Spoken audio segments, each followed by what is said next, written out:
audio surf. For $10, you can choose whatever song you like. They're gonna play it. We're still raising money for Doctors Without Borders.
Samus, we have gained control of the Leviathan.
Just okay.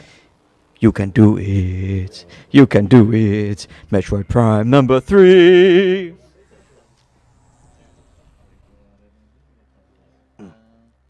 How was that? That was lovely. Yay. Okay. Question mark? Samus, we have gained control of the Leviathan.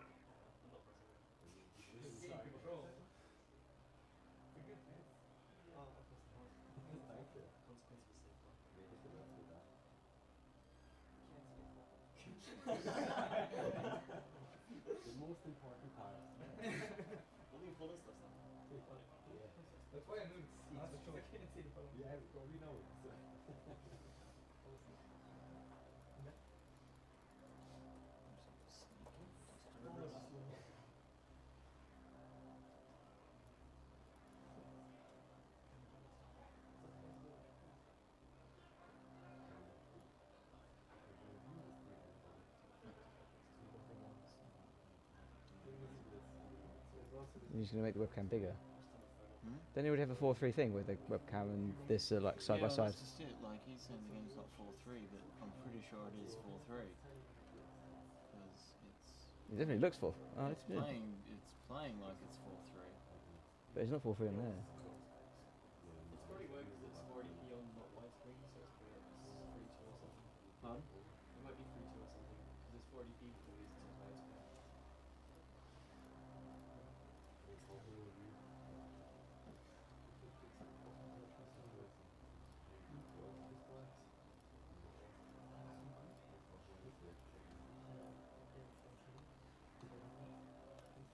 We're just level 16. All right. Well, while we're waiting, is this on?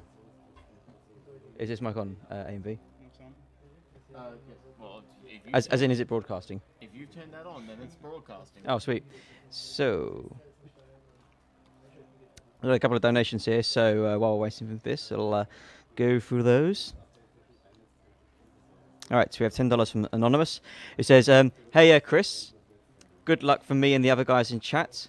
There are actually quite a lot of people from your stream here. You get to choose where this donation goes to. P.S.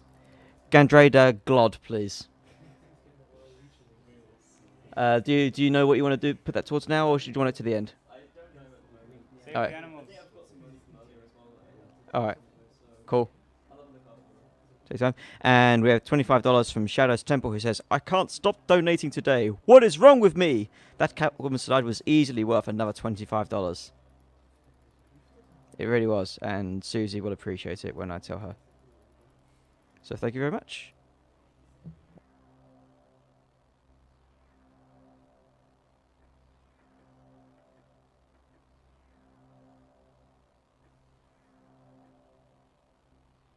We're just going to run with that. We've just got a little bit Oh. of crap either side, but Okay. it's got everything that you see.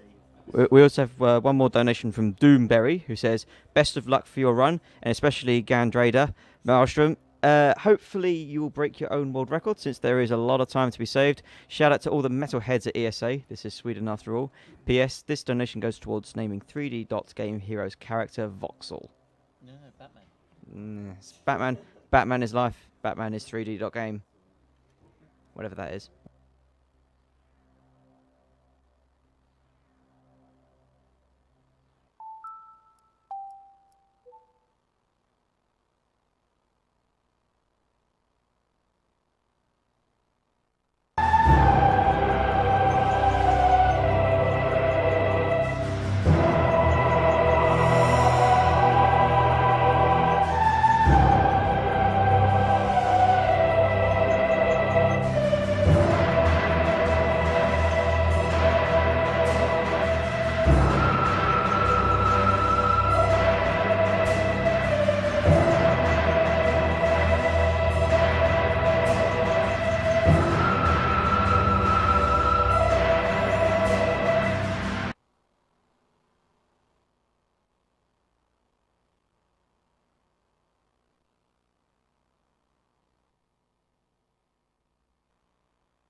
Hello, hello. It is now. Testing. This one is now, I think. I switched it to on, so Should be working. Testing, testing. hopefully it's working. maybe. Okay. Alright. No, It's not. no, well, your microphone's pointed there. What? What good is that? It's pointed out here. That's not doing anyone. Mine's any even favours. worse. Speaking of the crowd, that's the Un momento, por favor. Yes, okay. That's not right against your face. That's not much better. Yeah, mine's completely wrong. I can tell. There we go. We're wrong with that. Got it? And actually, yours isn't too bad. Ah, okay. Yours isn't too bad. It's on the right. The arrow at the top right, and then options pop out. Let's try this again pretty Yeah, chat. Yes, we have chat. Yes. Shut. Can I just go Full mic screen. test again? Yeah, sure. Talking. Hi. Hello. Yes. Hello, testing, Yes, testing. much better. Much Cool. Okay. Whoa. Okay. A quick donation if you like that. I think my Wii is blocking my sense bar. Hang on. Yeah, go for it. It's fine. Okay, so we have a donation from Kirby Master, who says, Hey. "Good luck on the Prime 3 run, Maelstrom. Sir Hype Cot Cat, I'll donate $50 if you pull off a perfect Gandrader fight, meaning no transformations in Phase 1 and 2, and finishing her after she turns back from Samus in Phase 3. Okay. Also, when are you running Metroid Prime 3 100%? And that's a $5 donation, so thanks very much for that. And yeah, hopefully, thanks, Master. hopefully he'll live up to his end of the bargain and we'll get the $50. Yeah, we'll see what happens. See what happens. Yeah. Also, 100%. Like, I'm going to start doing 100% again after ESA, I guess. We'll see what happens. Tell Maelstrom I said hi. Hi, Flygon. I can see chat. It's good. I believe we're all good to go. The connection keeps dropping out on the sensor bar. I don't know if it's because it's too far up or something. I think it's probably too high for how close he's sitting. Do you want to move back a little? Or Can we move back a little? yeah, Ow. Just watch your legs. I think it's just that you're so close to the... Yeah, it's just the angle's a bit sharp or something. How's that? Should we open the window? That seems, yeah, it seems better. Yeah, we will in a second. Yeah, sure, that's fine. In fact, do you want to... Excuse me. Could you pass that back over there? I'll open up one at the side. I was just worried about it blowing. Yeah, sure. For the time being, so. Yeah. But yeah, I'm ready to go whenever. Alright. On your account. Okay. 3, 2, 1, go. Okay.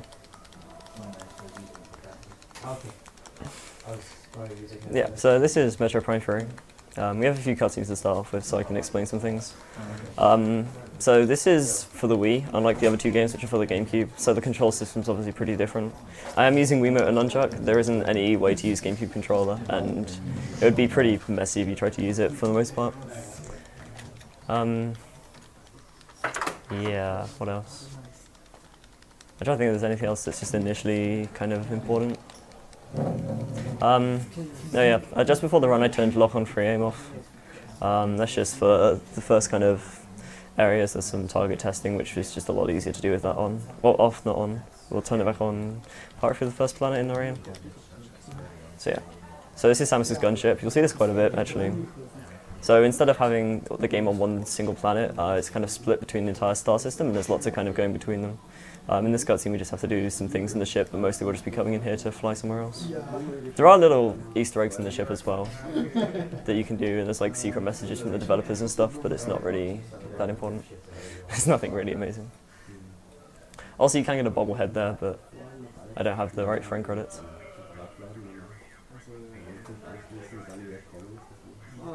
Can we turn the TV up a bit? Can we turn the TV up a bit? Oh yes. Yes. So this code's always the same.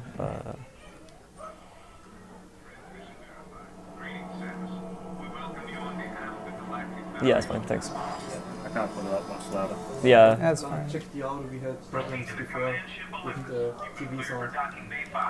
Oh no, it's The coming through. microphone. Yeah, oh, it's coming through fine. Oh, you mean for that? It should be. It can go down a bit actually, it's a bit loud. Sorry. I'm only putting it to 10. I only work in values of 5. Well, we might have an issue. Yeah, it's fine, that's fine. Okay, so we have the targets here. You can just frame these, they're actually just really close together, so it's easy enough. Okay. So we've only been going for a little bit, and we're actually going to get the first glitch of the run straight away. There's actually there's a motion glitch we use quite a lot called an SSJ, which is a spring space jump. Basically, if you unmorph near a wall, the unmorph animation doesn't play, and there's a couple of frames that the game thinks you're on the ground, so you can just jump straight from that, and that skips a puzzle there. We use that a lot of times through the run, some just for minor tricks, sometimes for pretty big skips. There's another instant unmorph there. So. That's useful in like the other prank games too, but in this game especially because of the spring ball. Yeah, we have spring balls, so we can do it instantly. Code's always the same there. Here I'm just going to load the room, then unload it. It skips the cutscene. It's slightly faster. It's about 5-10 seconds different. Apparently they can't hear game audio. Yeah. Okay, so we do have motion controls in this game as well for these switches. It's not as bad as it seems. They're actually pretty responsive. So yeah, so this is an SSJ. Oh, that was bad, never mind, that wasn't. Try again. So yeah, basically I'll springboard towards a wall, unmorph, and then jump from that, and we can go up higher. So if a space jump is like 2 levels higher, an SSJ gets us the 3rd level. You can also do an instant morph by backing up into a wall, but it's not really helpful anywhere in any %. There's a couple of tricks in 100% that use it. So yeah, this is the just kind of intro section. There's not really much going on here, so if there's any donations or anything you want to read out, then now would be a better time. Or not. So we have a $10 donation from Fredericken. Hey Chris, it's Fredericken again. Since I was a poopy head and didn't type my name in my last donation, I had to do another one. You get to choose where these $10 go as well. I hope you're enjoying staying in my home country. Thanks, Fred. Yeah, I'll sort it out after the run, because I'm not sure what the options are really. I won't be there, so just tell them just like, I'll hold on. Hi, Welsh. Sorry about that. The chat didn't have audio. They do. Okay, cool. They didn't miss much, it's fine. Just people in chat, let us know if it needs adjusting, but it sounds good from here. Okay. So, just jump up here. So here we have to go to a save room and save, because the game's like, no, you have to go save before you can do anything, so whatever. We can just open the door with 3 bombs here. It's a nice little thing. Okay, cool. So it's going well so far, but there's not really much I can mess up, so. Okay. If you're going to do something, now's a good time. There's not really much happening. I just want that paper. So yeah, I guess one thing that's different to the other 2 games is that this game's a lot more plot driven, so there's a lot more cutscenes and kind of bits where you're just going between talking to people. So if we were watching cutscenes, this would be the introduction to the hunters, but we don't because we can skip them. You can only skip them on a New Game Plus file, which is what I'm playing on. If we had to watch all the cutscenes, it had about 50 minutes to the run, and that's just a pain. Also, yeah. Also, the benefit of a New Game Plus file is to scan, like scan times that you have to scan, such as the hand scanners and stuff. You don't have to last out the full scanning time. You can just scan them, and it gives you the message instantly, which saves around a minute during the run. But it's just another bonus of New Game Plus. So now the pirates are attacking the ship, so we just gotta deal with it. We don't really fight them, we just kind of run away from everything.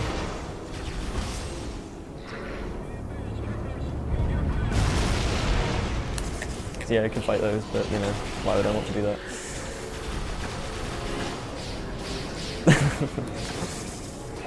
Yeah, also yeah, I'm kind of bouncing around in the morph. We have a spring ball in this game, it's done by flicking the Wiimote up or down. It's basically bomb height without waiting for the bomb, so it's pretty convenient. It's really nice to move around. Okay, yeah, lock and free aim is off, so I can just aim straight at that and hit it. Now we have to fight through space pirates in this next room, and this can go kind of wrong if I don't get the first shot off well enough, but it should be okay.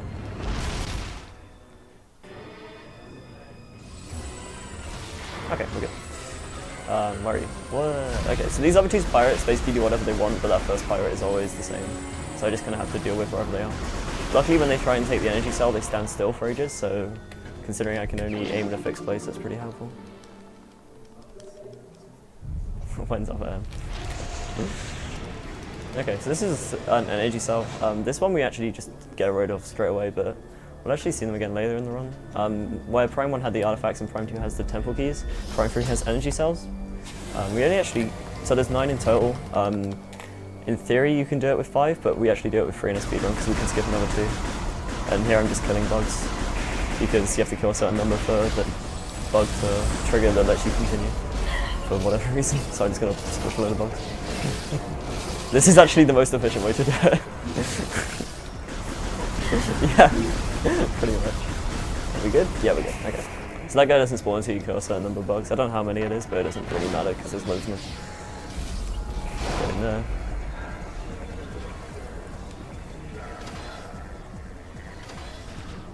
And then we actually pick up our first E-Tank here.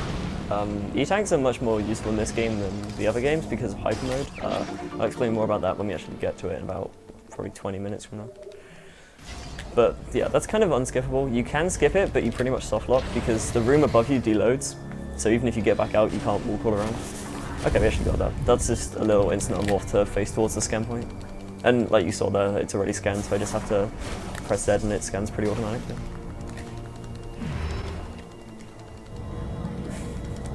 They're in my bag, remember?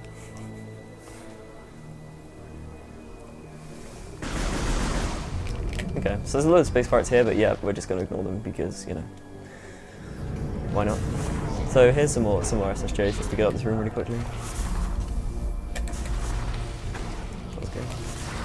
There we go, nice. Don't shoot me? Okay, we're good. So yeah, if you get hit in midair by anything like a pirate weapon, you basically just stop in midair and lose all momentum, so you can fall all the way down there. But now we have missiles, which is pretty nice, get them fairly early on.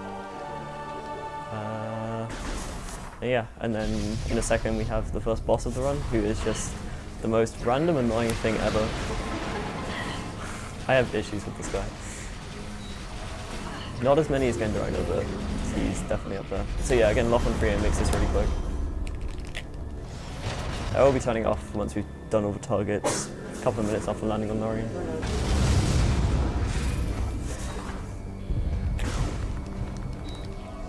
Yeah, this game is 60 FPS. Okay, so this is Berserker Lord. Basically, we have to shoot 2 weak points on his shoulders, and then he'll shoot a load of energy balls at us. He can either shoot 3 or 5, and we need 4 to break his armor to be able to kill him. So hopefully we get good RNG, if not we'll have to take another cycle. And even if he does shoot 5, I can mess it up, so we'll see what happens. So I'm just baiting the energy balls out right now. Okay, we're good. We're good. Perfect. Ah, I can't aim. Okay. It's fine. It's fine. It's fine. Yeah, that's good.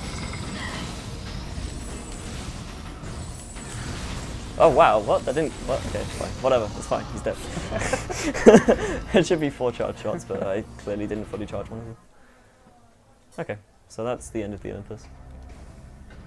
Well, it's not really the end. We're now just going to go to Norian, and then we'll come back here a little bit later on, but not for very long.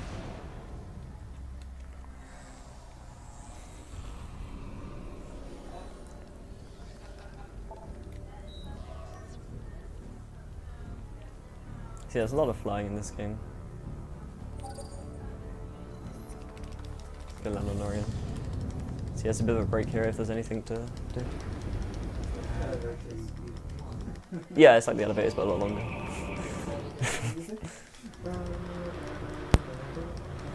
So we have one donation of $5. Keep up the music because it goes well. We have $5 donation from Jacob, who says, "Hey Maelstrom, been using your videos to learn Super Mario Galaxy, so here is a little thank you.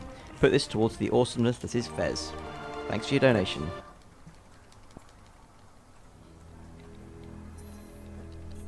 Okay.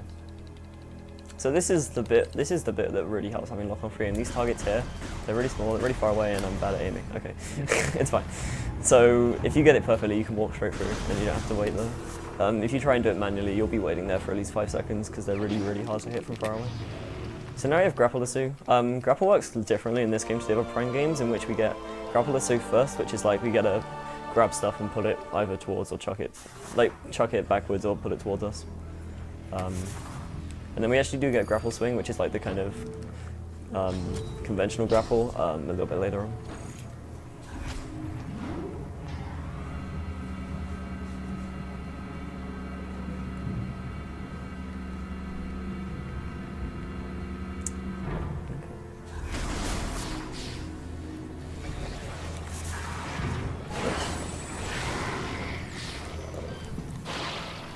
So grapple's done with throwing the nunchuck forward when targeted, and then pulling it back to obviously put it back, or again pushing forwards again to push stuff. Yeah, we get rid of these 3, and then hopefully if I go fast enough I can make an early cycle in the next room, because the room's currently loading. We'll see. It seemed pretty good. It should be okay actually. Yeah, we'll try it, why not? Let's see what happens.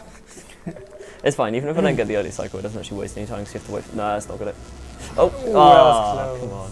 It's fine. We have to— you would have to wait for the cycle anyway, so it doesn't waste any time trying it. Okay. And no. Okay, so we'll turn lock off free aim off here. Well, turn it back on, so we can now free aim. And we'll leave it on for the rest of the run. And we do it— I do it there after hitting the door, just so Fedora is slightly loading still while I menu. It saves— yeah, it doesn't— it saves like 0.1 of a second or something. But yeah. Whatever, like if you can save time, then Oh why yeah, not? exactly. It's a free time save. It's easy enough to do.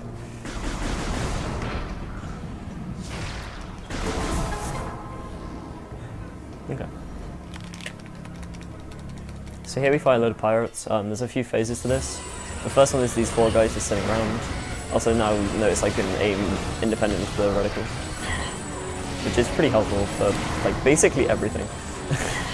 Okay, so you kill 2 and the ship spawns, but you have enough time to take all 4 of them out. And then 2 guys spawn here, and I want to kill them before they get their shields up. He's dead. Oh wow, no, no, no, come on! Okay, yeah, we're good. Yeah, it's so good. That was close. So good. And then we get 2 flying pirates, and then we blow up the ship they came in. These guys are like really good at dodging everything, so hopefully they cooperate. Okay, that was good. I only have 1 missile though, which is kind of a pain. Also yeah, having lock on free aim off, well, turning it on lets us snipe things pretty helpfully. So like here, if you were just trying to shoot, you'd only be hitting the middle of the ship and you wouldn't be doing any damage. Okay, so now we have access to the command visor, which is what lets us land our ship. Didn't really need it until now, so it doesn't really make a difference. But yeah. So the story at this point is that there's this kind of space pirate invasion happening on the planet Noria, and you've been sent in with a load of other people to go sort them out, basically. So we are currently getting some generators back online, so it recovers the planetary defense cannon or something, I don't know. They have like a massive laser on the roof and we have to make it work again. So we're going to this generator now, and we'll go to 1 more. We actually don't do the 3rd one, Run just does it for us. And you can actually go back there in 100% and there's some stuff there. So if you played Prime 1, this room is very similar to Hive Toem, in which there's lots of things that fly around and you just kind of have to snipe them before they get too annoying. Wow, I can't turn, what the heck? Okay, okay, we're fine. Bad. Come back. So unfortunately, if you don't get them quickly, they become a real pain. Almost. Yeah. You gotta go fast. I can't remember. I never remember how long they take to go around, so I just follow them until they stop. It works. It's fine. Trying to snipe them when they're moving is pretty difficult. Okay, so that's almost the first generator back. We just have 1 more kind of touchpad thing.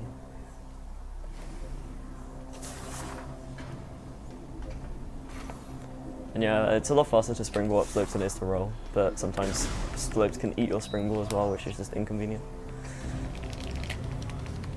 Okay, so we get a little bit of a cutscene here, which shows us directly what the pirates are trying to do. They're trying to smash this giant meteor thing into the planet. At this point in the story, you don't actually know what it is, but it's actually a phase on Leviathan. And they try and smash it into the planet. It's already happened in a few planets. It's actually what causes Metroid to turn into Metroid Prime and Prime 1, and what splits Aether and Prime 2. Like, this game ties up pretty much all the story from the other 2 Prime games as well, because it's the last one in the series. And yeah, there's a lot of text in this game. Sometimes you can skip through it, sometimes you just have to listen to it. And then also sometimes there's text that if you let it play out all the way, the next room will unload to load the next text file, which is just super dumb. So there's a couple of places where I'll be trying to go pretty quickly just to get there before the text finishes. Whoops, don't fall down. If I was going for in-game time there, you can actually ride the ship back to the place where we started in Orient, and it actually saves about 20 in-game seconds for the sacrifice of 30 real-time seconds. But I still prioritize real-time in my run slightly, because it's not really much of a difference, so I don't feel like I want to do Using it. the ship is just one giant load screen. Yeah, no, it's boring. Loads forever. It's pretty boring.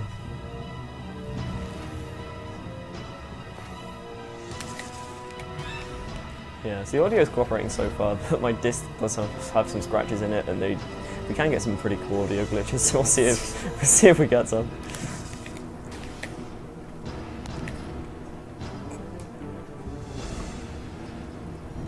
Okay. The camera can invert there and just be really loud.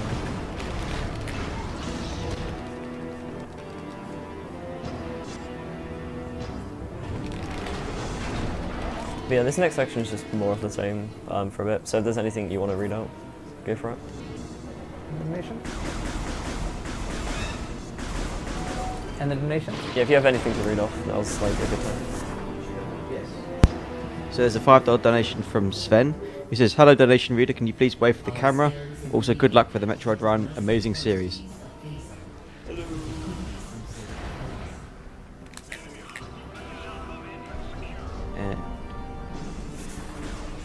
Yeah, I don't know if you heard that, but they actually had two trooper dialogues overlap at the same time. Oh, that's quick. We actually had another $5 donation from Sven. He said, "Thanks, donation reader. Here's 5 more." Okay.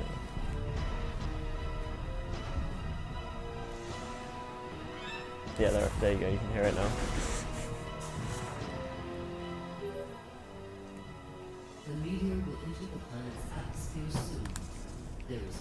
There is actually a segmented strat you can do here in this tunnel, which you can just double bomb jump up there. But double bomb jumps in this game are kind of nerfed in the fact that you can only actually get launched from one bomb in the air at one time. But the game doesn't check if the bomb's in the air, it checks if you're in the air when you place the bomb. So you can use the very lip of that tunnel to place a bomb, and the game thinks it's on the ground even though it's technically in the air, so you can double bomb jump up there. And it skips this section repeatedly, so it saves quite a lot of time, but it's very, very hard. It's pretty much segmented only at this point.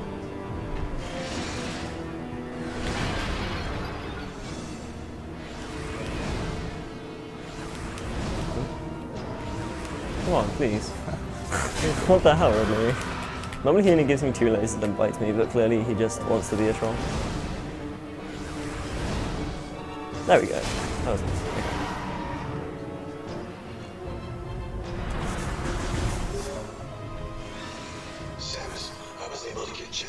So yeah, there's lots of general movement techniques, just basically rolling around and trying to use moves to get instant unmorphs. That was okay. Those doors are kind of interesting. Sometimes I get them perfect, sometimes I can't aim at all and just completely fail for like minutes.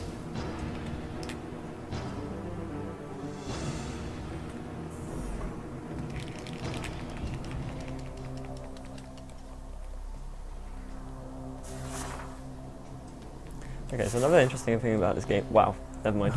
Okay, let's try that again. Is that you can manipulate terminal fall in a few places to your advantage. And one of them is actually here is that anytime you void out in this room, instead of sending you back to a last solid ground you stay on, it actually sends you back to the entrance of the room, since you can fall down from some morphboard tracks higher up, which we will get to in a bit.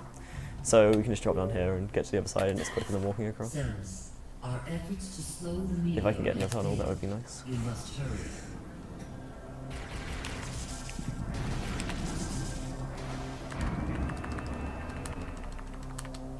So yeah, I'm mashing A and B to skip cutscenes. Just in case anyone wondered what I was doing. Okay.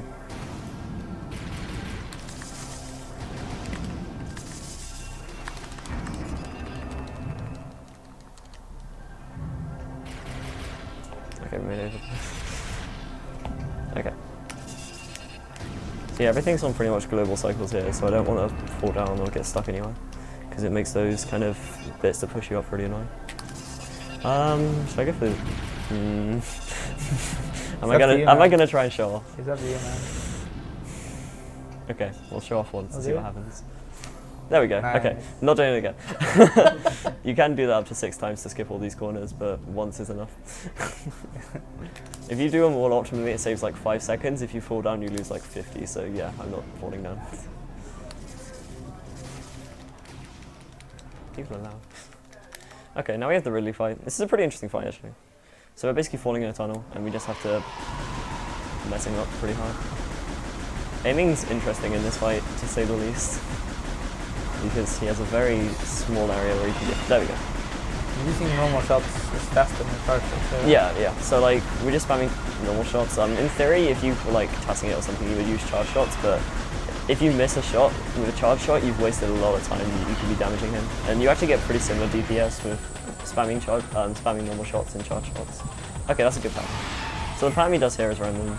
We want the ones that make his face open for longer periods of time. It's not the best, but that was a decent one. This is the best one here because he stays stunned for a lot longer if he's forehanding. That's decent. So here I'm actually going to go for some charge shot snipes just because he goes in a pretty predictable pattern. And focus. Okay. Wow! Oh, Wow! God. The juice. Please. Ridley, please. Okay, that was good. So charge shots do a ridiculous amount of damage, but actually getting hit is incredibly difficult. I didn't get so. Okay, that's fine. He's gonna grab me now, so whatever.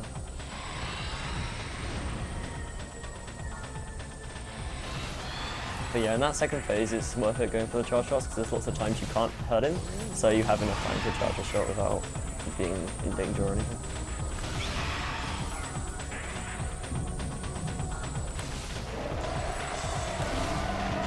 Yeah, charge shots, you can see charge shots does a lot more damage than like spamming shots does. Missing that shot was not good. Okay, it's fine. And here he just, whoa, what? My controls are right, that was good. Here we just try and shoot him. Luckily he gives us a laser, which is actually really handy because I can see where his face is. And then after that we can basically just keep him stun locked and deal damage. He does get further and further away, so it's harder and harder to aim as we go along. That was it.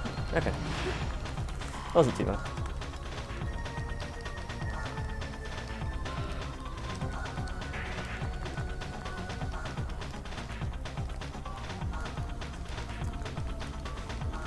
Yeah, Ronda saves you here. Good go, Rondas.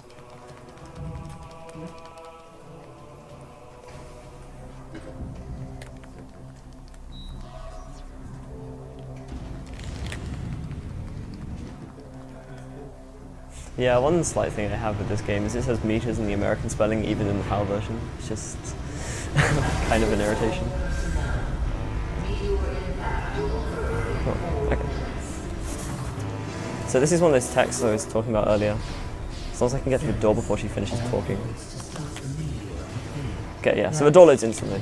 If she actually finishes her sentence there, it starts loading the next sound file or something and the door doesn't load instantly. It wastes a few seconds. I can just mash through the text.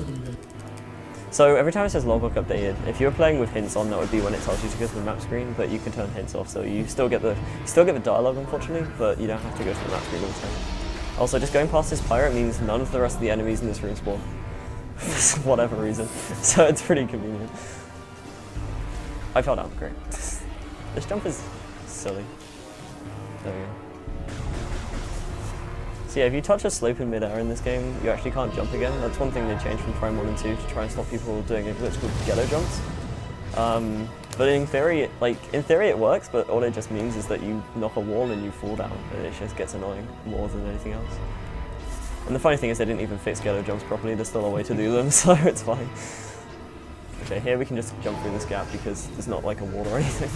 So ghetto jumps are where you can jump against a sort of sloped surface to gain quite a bit of height. Yeah, you gain extra height and distance. You can't do them to the same extent, but there's still ways to do them that are pretty helpful. You pretty much have to do them off your first jump though, you can't like do a jump and then another ghetto jump. Well, you kind of can, but it's a bit weird. So now we just have some, we have about just 2 minutes of cutscenes and story, so I guess I'll just explain what's going on here is that we get to the top and we fire the laser and the meteor gets destroyed, and then Dark Samus pretty much comes in and just wrecks us. Tyrannosaurus We get, Rex. yeah, very much. So then we go to sleep for a month because that makes perfect sense. But the benefit is that now we get the PED and we have hyper mode. Yeah, there's about a minute and a half of just fluff here, so if you want to read anything out. Yeah, got a couple of donations. Yeah, sure. She's coming too. So we have a $5 donation from Kirby Master. Kirby Master again. Here's another $5 for that one round Berserker Lord, and also that Spring Ball. Hope your fingers don't die from the Ridley fight. A month to be exact. We had $10 from Irish Saints. He says, first time watching ESA and really enjoying it. Good job, everyone. Put this donation to Maelstrom's choice. So that's a total of 30 you've got later on. Okay, sure. Thanks very much for your donation, guys. Keep them coming. Troopers wearing this but in your case, think about it. With this phase-on coursing through your body. So yeah, so the main kind of thing with this game is that we have hyper mode, which is where we inject an entire E-tank worth of health, and we get basically just overpoweredness for up to 25 seconds. Well, we actually get it infinitely for the start, and then we get a time limit on it once we get corrupted, which is in about, I don't know, sometime. But yeah, we get this, and it's pretty decent. Hyper mode is pretty ridiculous. That was bad. Whatever, it's fine. Yeah, I mean, a lot of the boss fights pretty much become trivialized from hyper mode. And there's also some other things like when you're in hyper mode, one, you can't be damaged, and two, any health you have that you don't use in hyper mode, when you come back out of hyper mode, you keep that health. So if you go into hyper mode, fire one shot and come out, you don't lose all 100, you only lose like, I think it's 2 health per single shot. So it's pretty nice because we can just run through enemies with run through areas with a load of enemies without taking damage, and then take 1 or 2 of them out and still have a lot of health. It's fair. And if anything, when it gets corrupted later on, it becomes more broken, but for now it's it's pretty decent, but there isn't really anything interesting until we get corrupted anyway, so it's fine.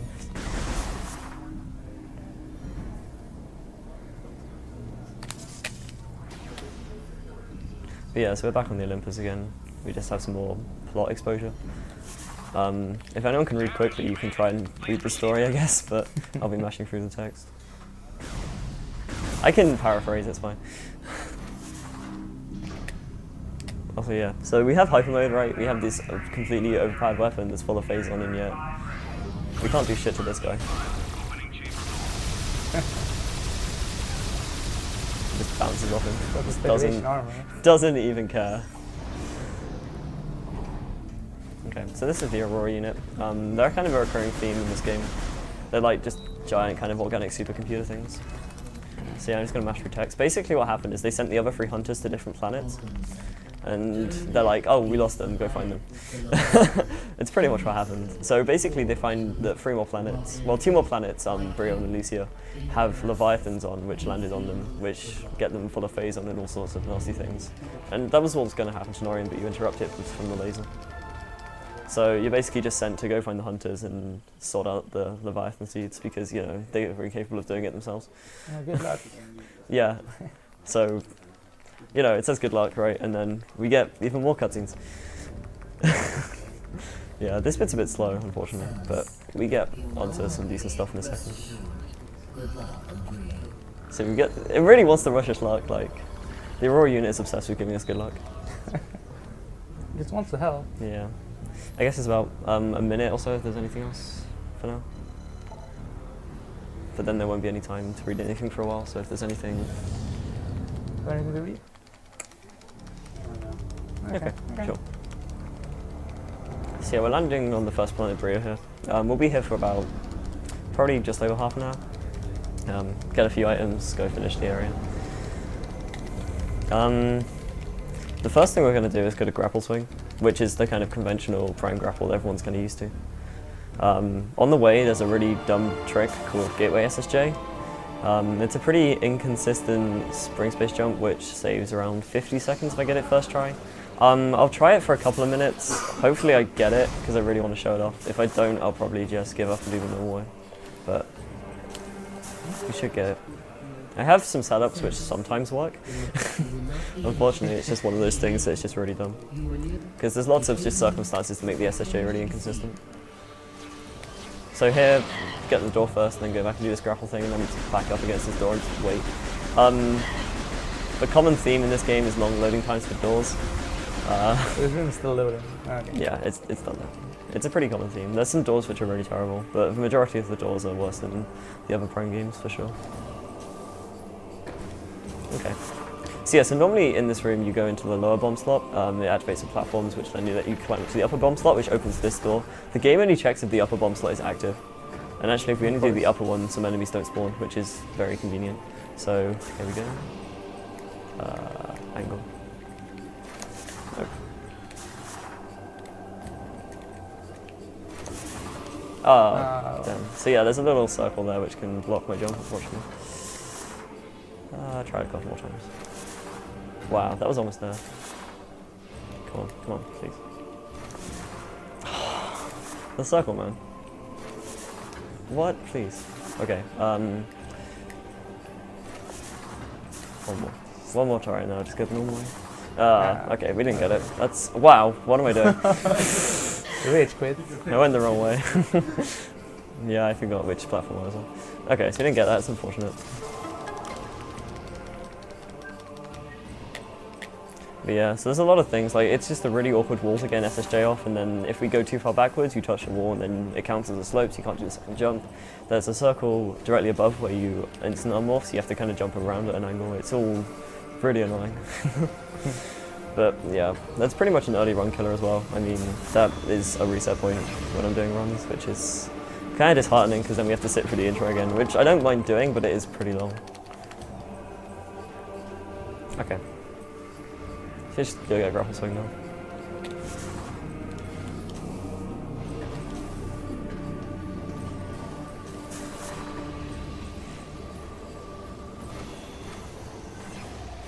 Ah, what?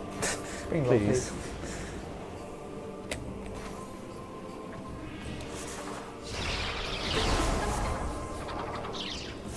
Okay, so a common thing with hyper mode is that we get these kind of blobs, which you can only destroy with phasing. You kind of see a few more of them early game, and they only stay there once, they don't respawn or anything. They're just kind of there to block, and I don't really know why. But yeah, okay, so in this room, 2 Reptilicus spawn, and we have to kill them to continue. One is always to my right, and the other one can be wherever he wants to. Whoa, what? Okay, no, he's not. What? Please. What the hell? Okay, that time the second one stayed where he was meant to be, and the first one went somewhere different. That's actually never happened before. So yeah, we have Where's one. the board? We don't have the board anymore. Okay, that's fine. But too far away. Wow, multiple bombs. Yeah, so I guess the other thing is as well, we start off with quite a lot of weapons as compared to the other 2 games.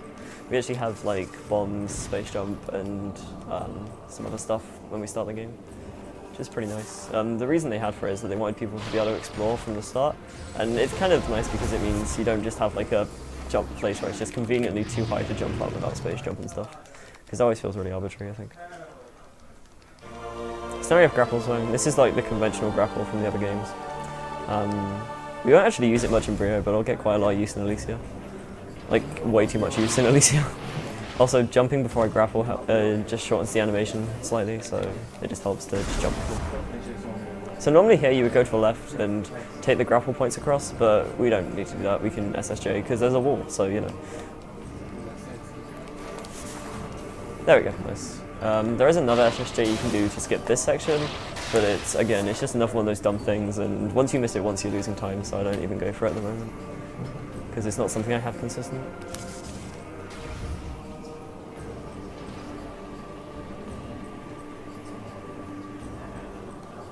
So here, because we just have hyper mode and we're not corrupted, we can actually just stay in hyper mode forever and nothing happens, which is quite nice because this guy can get pretty aggressive while this door loads. There we go. Well, I don't know. So now we have grapple swing, we can go get the map. You can actually get the map for Brio without grapple swing, and you do that in 100%, you actually get ice missiles before grapple swing and it saves a detour. But in any percent it works out the same to... Well, it works out pretty much the same, it's slightly faster to do grapple swing first, just because of convenience. Also, hyper mode, again, don't take damage, so you can't get knocked off the grapple point. It's pretty nice. Oh, so you don't even get hit at all? Well, you get hit, but you don't take damage, so there's no knockback. Oh, okay. They just kind of splat on you.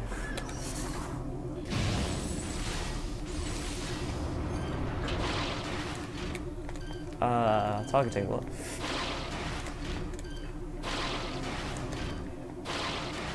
Okay, that's fine. No, I'm just gonna wait for this guy to drop a bomb first, okay. If he drops a bomb when you're moving towards the switch, you just kind of stick there for a couple of seconds. Okay, I think I got the door. If I did, then the door will load pretty quickly after the cutscene, because it'll start loading now. We'll see. Doesn't really save much time, it's like a second at most. Oh, I did get it, nice. So now we have the map, so we can go to Brio, Fire, and Thorn. We'll go to Fire first and get ice missiles, come back here for ship missiles, and then we'll go do the rest. So actually here, the slight lip at the edge of the platform there, that is actually enough to give you a gallow jump. And you can gallow jump up to that grapple point, and then if you actually pass through the grapple point, it's not solid, but it manipulates the terminal 4 trigger so that the game thinks the only way you could have fallen from there is if you're on the platform above. And you actually do that, you do that from the other side using a rolling SSJ, and you come back that way without grapple swing, and that's how you can get the map without grapple swing. It's a pretty nice trick.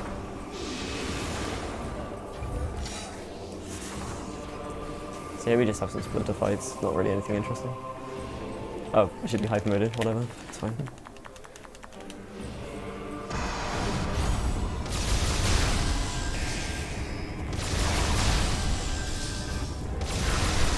What? Okay.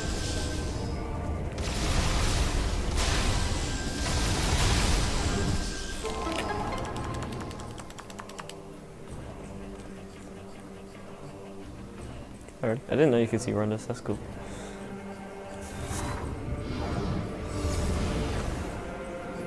So yeah, so I had full health there, but I had, even though I picked up health drops because I was in hyper mode and I had 15 left in hyper mode, when I came out of hyper mode, even though I'd picked up enough health drops, I still go down to 2 and 15.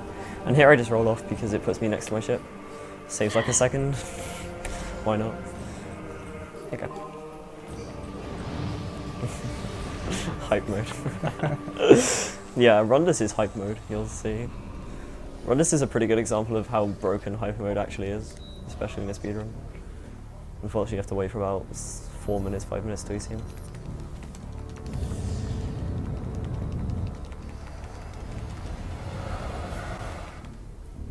Yeah, if anyone in the chat has any questions, just like post them and I'll try and answer them if I see them. Yeah, I don't know if chat can see, but we'll have like a monitor up and on Yeah, the we left can and see you here, chat. so we're fine.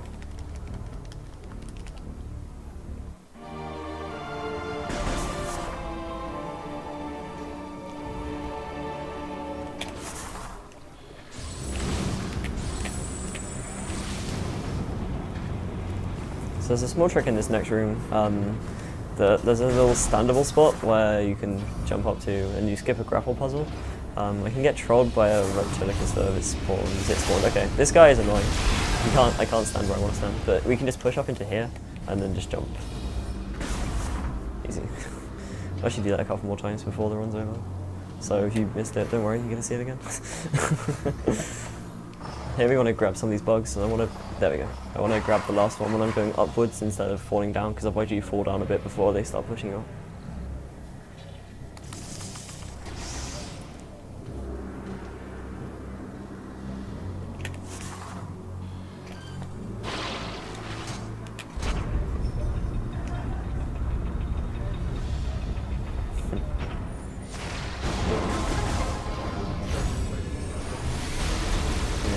Okay, so... okay, we got it. Nice. Yeah, that's fine. If you run at full speed, run on morphing, it's slightly slower. Okay, so now we have corruption. When we're corrupted, as you can see, the phazon bar goes up. Basically, that's actually incredibly helpful because while we have phazon, we can do damage using phazon beam. I mean, the corruption is probably designed to be kind of a deterrent. Obviously, if it fills up and stays full for too long, you die from corruption, but it basically gives us an infinite source of ridiculously overpowered beams for 25 seconds before it auto-vents. So it's pretty helpful. So this room is kind of annoying. First of all, we have to fight 3 warpounds, which are just basically trolls, and then we have to do a load of kind of fairly precise platforming, which isn't too bad, but it can kind of get annoying because we have to fire some beams in some pretty strange places, and there's just random collision that can stop them getting where they need to go. But basically we have lots of these kind of powered ball slots, which is you have to hit the fuel gel on both sides to activate the slot. And there's a couple of them, like you can see it on the left kind of now, just below where the health is. There's a slot behind a grate, and I'm going to try and hit the fuel gel beam, like the fuel gel pour from here. Okay, so that's activated now. I'll go get it later. Let's make this more track. Those guys are annoying, not because they do damage or anything, but because I can't aim at the grapple point while they're there. And yeah, we have these switches that are motion controlled, and they're kind of annoying.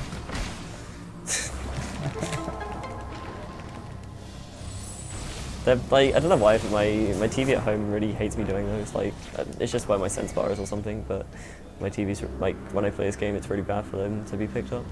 But here it seems to be okay, which is good. So we basically just have to continuously raise this middle platform.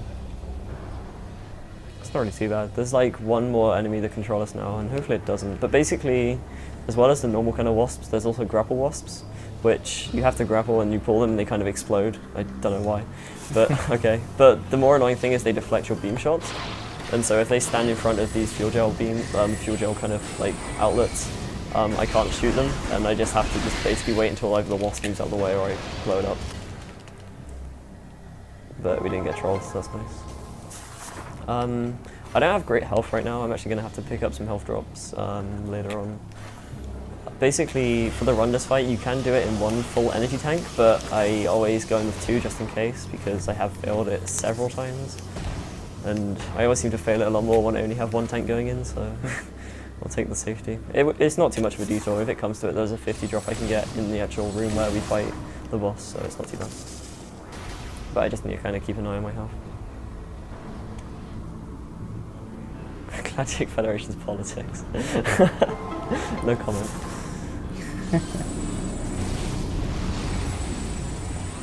So yeah, this is a power grip ledge. Just like in the kind of 2D games, you can power grip on ledges, but it's only certain ledges, and there's not really very many of them through the game. It's just a little thing they added in. Most of them can actually be skipped with a well-placed SSJ, and there's actually one that if you skip, you actually skip a cutscene trigger, and you can do all sorts of crazy things. But if I do it 90%, it's likely they'll die, so I'm not going to do it.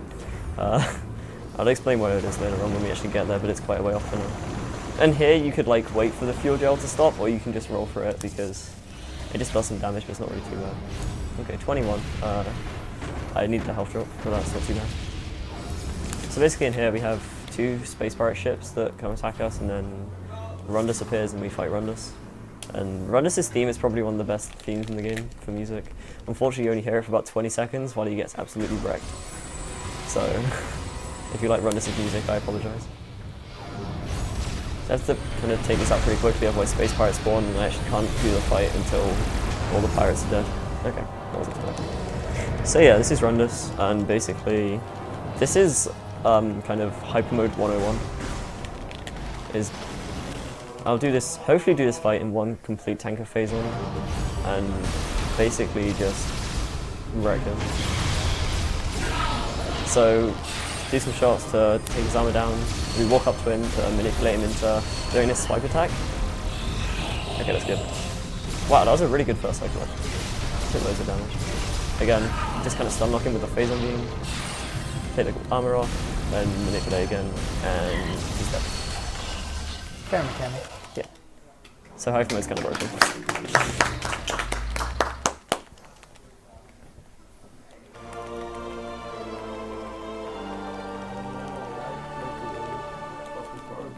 Yeah, if I end up having to use a second tank, it's basically because I've missed a lot of shots, and in the time it takes me to unhype mode and rehype mode, he'll just start running around.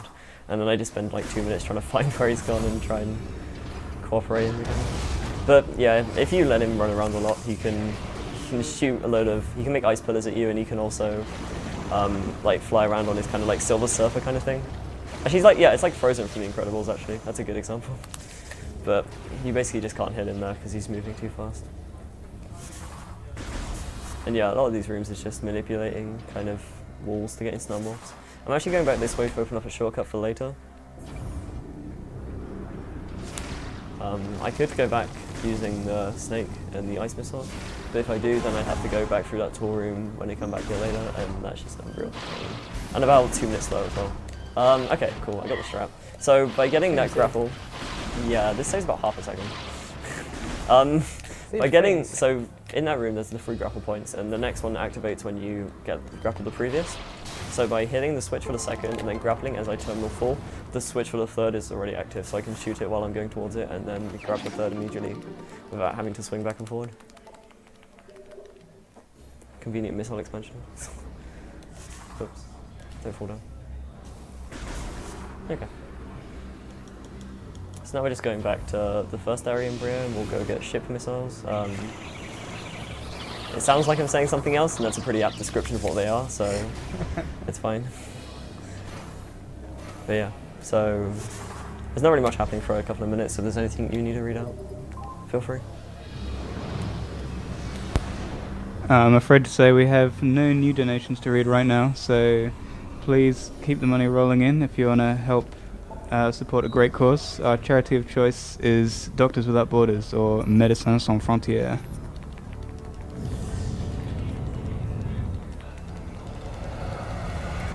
Hyper mode, predictable environmental hazards, no. The only environmental hazards in this game are fuel gel and acid rain, both of which hurt you continuously, and if you go in them with hyper mode, it will just auto-vent your hyper mode for you. And actually, if you get auto-vented like that, you actually lose a fairly significant amount of health, so that's a really bad thing to do. I can actually abuse it slightly later on in Pyro Home Mod in a couple of places, but for the most part, it's not really helpful, unfortunately.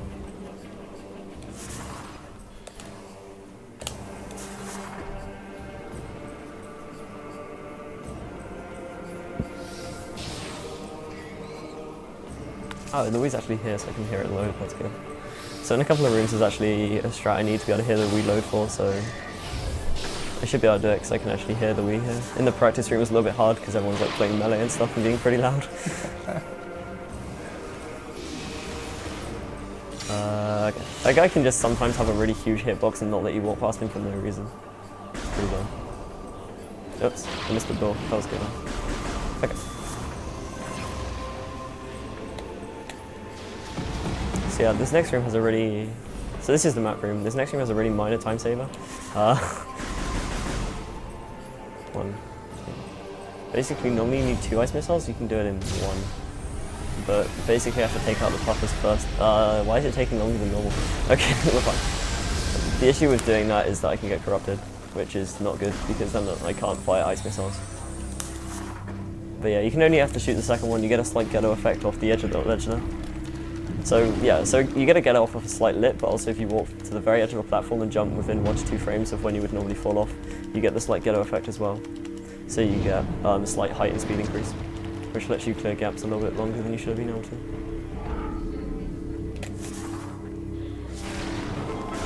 So this room's just kind of a puzzle.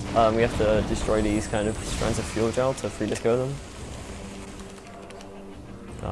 It's not really too bad, but there's these warp hounds and they have to take them out to be able to do the rest of it, and they have a tendency to just not be anywhere. Okay, that was decent spawns.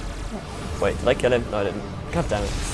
Yeah, these are why warp hounds are annoying, is that even when they take damage, when you kill them using phase-on shots, they disappear, and the disappearing kind of animation is exactly the same as when they teleport, so I can't always tell. Also here I can kind of make Samus do a massive backflip if I get it. Yeah, nice. That's just, oh wow, I missed. Okay, that's good.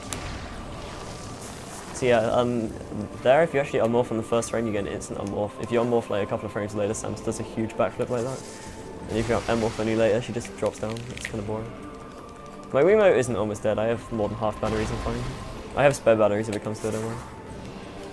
But yeah, the 4 bars at the top of the screen don't really do much in the other games, I don't think, but in this game they show you your battery meter, which is kind of helpful.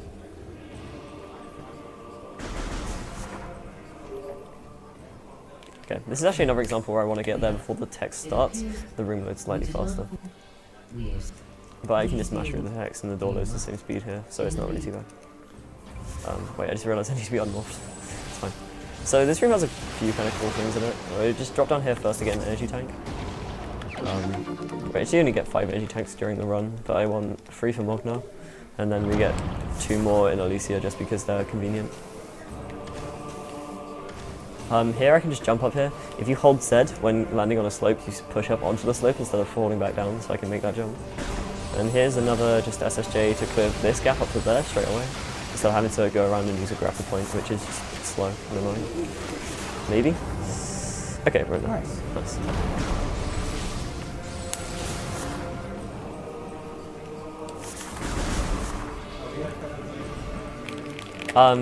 Give it a couple of minutes, this room's a bit intense. So yeah, first of all I just have to roll to something I can interact with to get these enemies to spawn. Then we have to deal with, I think it's 6 or 7 enemies. Whoa, he like spawned like right behind me. He was trying to take me out. Who knows? Okay. So we have to take out all these enemies first, and then... Where is he going? He's speedrunning, dude. He's coming out of bounds. Where is Edge over here? Oh, that's a really bad spawn. Okay, that's fine. I wasted a lot more health than I wanted to, but I don't take damage in the rest of this room, so it's not too bad. So here, there's just a little bit of a puzzle you have to do with the platforms that opens the like the roof, which lets us fly our ship down and get ship grapples. Ship missiles even, grapples later, never mind. But there is a pretty precise jump here that I'm about to do.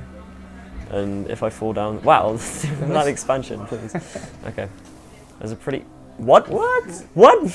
Power grip, what are you, what? I'm just stuck, everything's just, what the hell? It's fine. Okay, let's actually power grip this time. There we go, Good job, Samus. Right. Okay, we're on that place. So that jump's pretty precise. We actually go more forward just before landing, just to kind of move the hitbox slightly upwards so you don't bonk on the very edge. You can do it just from, there is like slightly different ways to do it, but that's just the safest way I found to do it, and not, like, that's the most consistent way I found doing it. So yeah, now we get ship missiles and then we're going to fly to Thorn, so you can read that donation now if you want. Alright, we have $5 from Larafe9, who says Metroid games are awesome. And we also have another $5 from Sven, who agrees with Metroid hype. And I gotta say, both of you guys are right.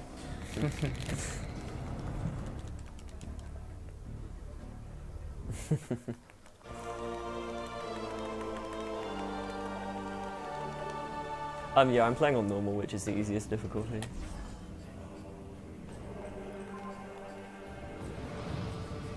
When you first play the game, you have access to normal and veteran, which is like easy and normal, and then if you complete the game once through, you have access to hyper mode, which is the hard difficulty. Okay, so now we're just flying somewhere else. Unfortunately with Brio is where the areas are quite disconnected, there's a lot of flying around, but each area does have like a really nice style. Like I really like each area on its own.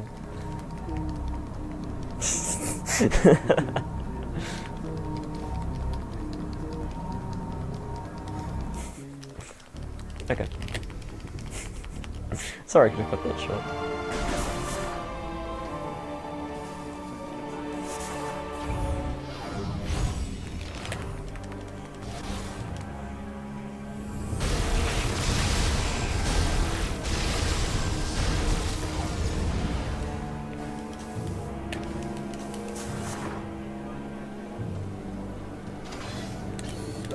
Oops.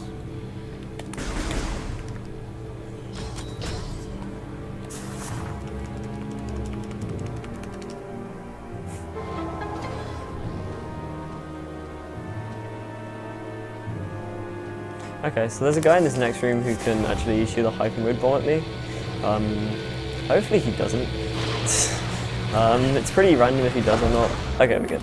But basically if he does, then if I'm targeting the ship grapple and I get hyper moded, it kicks you out of any visors you're in, so we lose the lock and we have to dump all the hyper mode and then try again without getting bomb. So it's nice we didn't get that. So hyper bomb makes you like auto corrupted, right? Oh yeah. So if they shoot you with they have two types of bombs they can do. Like one's a phazon bomb, which will fully corrupt you. The bar will be full, and you'll be in like the corrupted state. You have to pretty much just get rid of it, or like try and stay alive until auto event.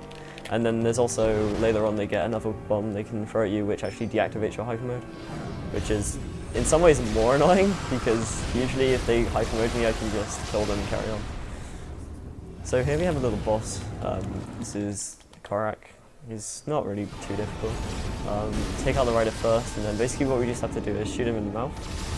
If he ever does anything. Okay, there we go. Roll underneath him, chop some bombs, repeat. I don't think I got all 3 bombs there, that might be an issue. Okay, there we go.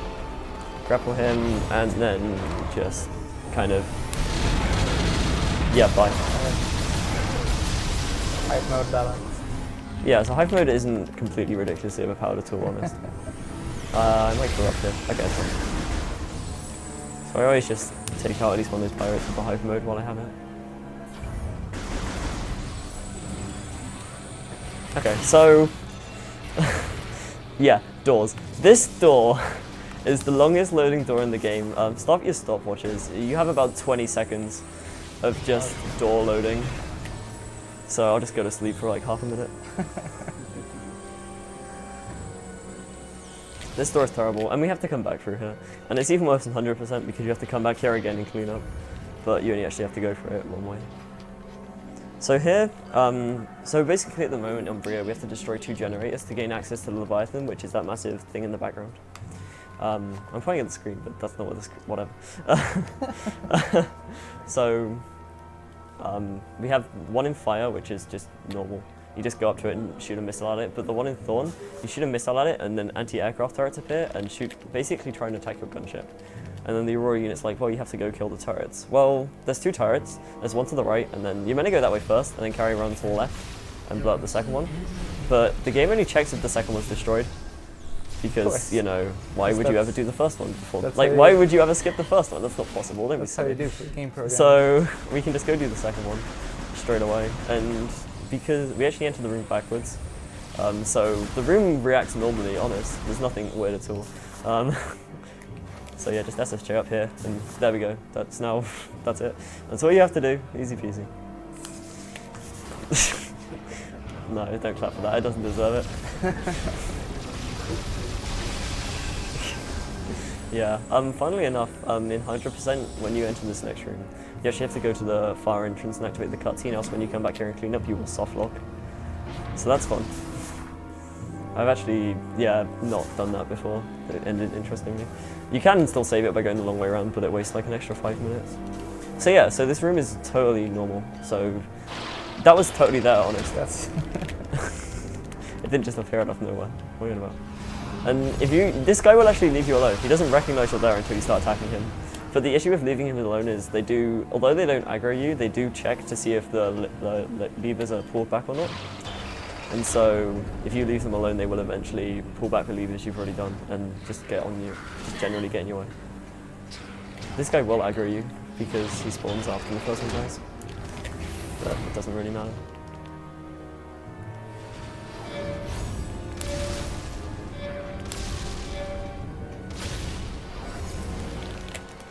It's not actually RAM that causes it, it's disk loading speed, but yeah.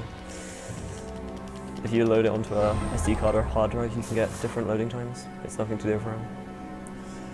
Okay, so yeah, the other weird thing about this is like, okay, sometimes that's just indestructible because the game refuses to acknowledge it exists. It's just a solid object. And now we go back to blow up the turret. Unfortunately, we can't blow up the turret directly. For some bizarre reason, the game won't recognize you've blown up the right turret until you re-enter the room because the room states are messed up. So we just have to open the door, pop through the door, pop back through. We just do this. I'm killing that guy because I want to do something later. Oh, that was really silly. Okay, it's fine. It's fine. Go away. Here, and then we can do this, and no, I didn't get it. So what I tried there is just like dash sideways and then jump backwards, and you can jump back far enough so you actually hit the loading trigger for the really annoying door. And so it loads during this cutscene, and then you can go straight through the door instantly. And it saves like however long this takes, like 15-20 seconds. The other pirate's going to appear in a minute. He's still alive, I think. Oh, what? Okay, there you go. He was waiting. Yeah, so that was a phase-on bomb. The non-phase-on bombs are like purple kind of sticky blob. Wow. Yeah, like I said, if you get hit in midair, wow! Wow, please! What the hell? If you get hit in midair, you lose all momentum and you just stop. It's a real pain.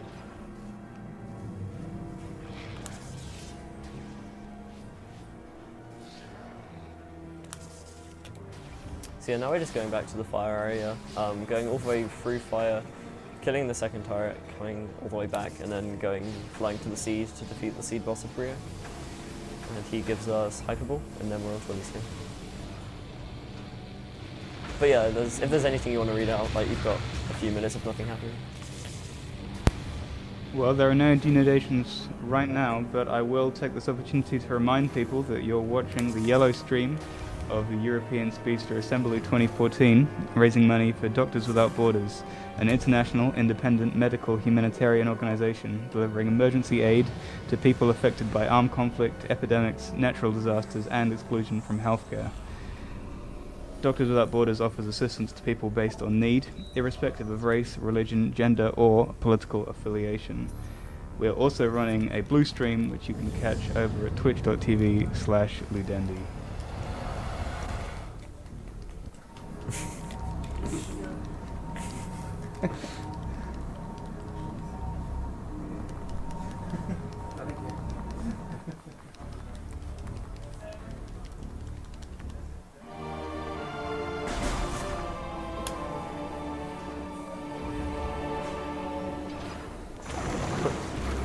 So yeah, because we opened that shortcut earlier, we can go back up the quicker way. Is that having to come all the way back through the tour room that was a bit of a pain last time? And then, yeah, we gotta try the strat again. So in practice I actually missed it like 4 times in a row, so if I get it twice I'll be pretty happy. Yes! Okay. Nice. Hooray. It saved like a second.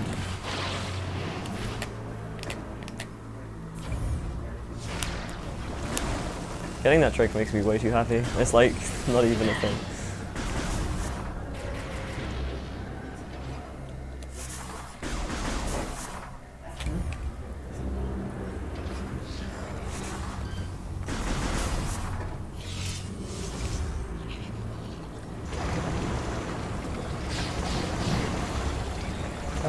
Chat was asking for a roll call. Should we? Yeah, sure, I'm Mushroom.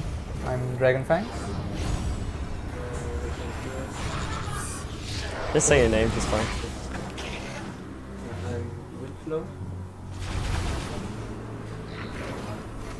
Okay, is there anyone else? Nation.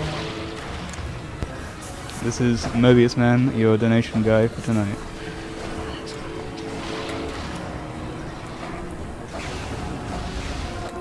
Well, so yeah, apparently your ship missiles are so good that when you fire them, you become invisible and they never hit you.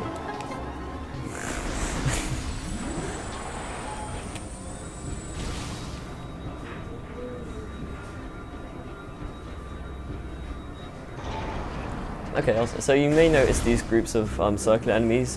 You've seen them a couple of times already.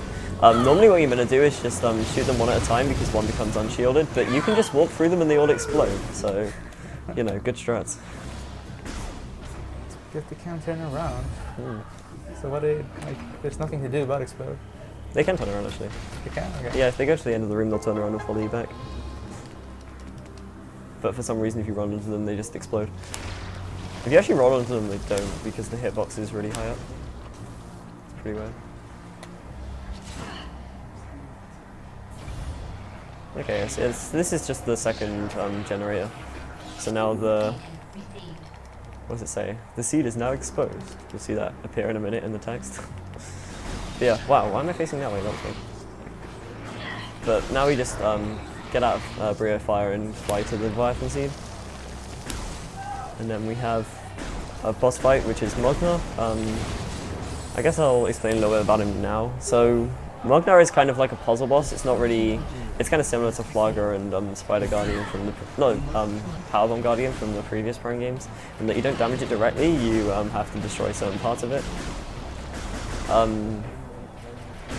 Basically what we have to do is actually no, I'll just leave it till we get to the boss to explain it because there's enough time in the boss. But I will be trying for a slight boss attack skip, which hopefully I'll get. But I may forget to explain it. I guess I'll explain it afterwards if I don't commentate it during the fight.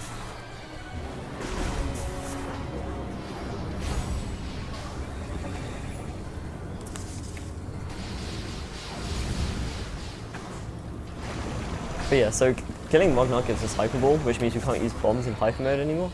Well, it doesn't really matter. There is actually a route in this game you can do which gets to Elysia before defeating the Brio Seed. It involves some pretty ridiculous out of bounds. a couple of people have done it as part of low percent, but it's not anything anywhere near single segment like safe for anyone at the moment. But basically, it means you have bombs all the way through the game on Hyperball instead of Hyperball. So you can go hyper mode and you can actually do bomb spring space jumps, which is like another level higher jump than a spring space jump, that actually lets you get out of bounds in phase pretty easily, which is the last area. And so you can do some more sequence breaks there. Will that be useful in 90%?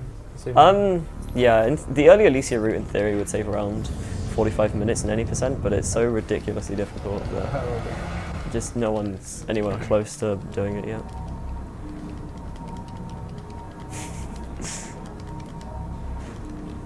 Yeah, a lot of people find Mognar the hardest boss of the game, and especially, he's definitely the hardest seed boss for sure, like by a long way. Helios is just a joke, and Omega Ridley is not difficult if you can think about what you're doing.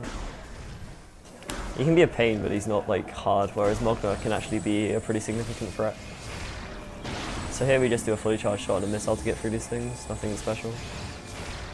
You can kill them with hyper mode, but I want all my health for the boss.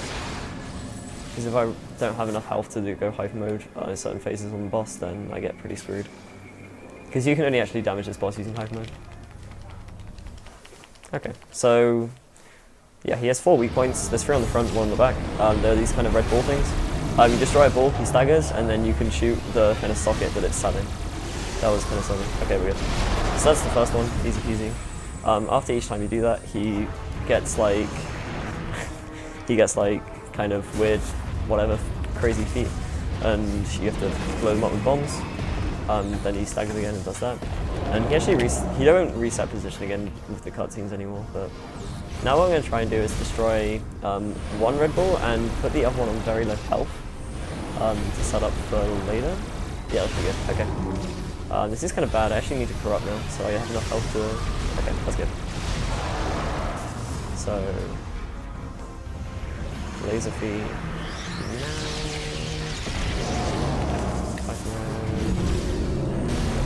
Oh, well, okay, I lost the aim again. Come on, come on, come on, come on, come on. Nice, we got it. Okay, so if you let that third phase play out, he'll actually do a rock smash attack, which leaves him invulnerable for about 30 seconds, and it's just a general pain, and each rock will do about 70 to 80 damage to you, which, considering you only have like 400 total at this point, that's basically enough to screw you out of having hyper mode for the rest of the fight. Now I just basically have to bait him into running away from me so I can shoot him from behind, so this can just take a bit of a while because he can just do whatever he wants. There we go, okay. So that was a really good Mognar fight actually. And I say that now because he's dead. It's like, oh wow, no, maybe he's not, I'll shut up. Oh my god, please. He wants another from me today. There we go, okay, now he's dead. So yeah, that was Mognar.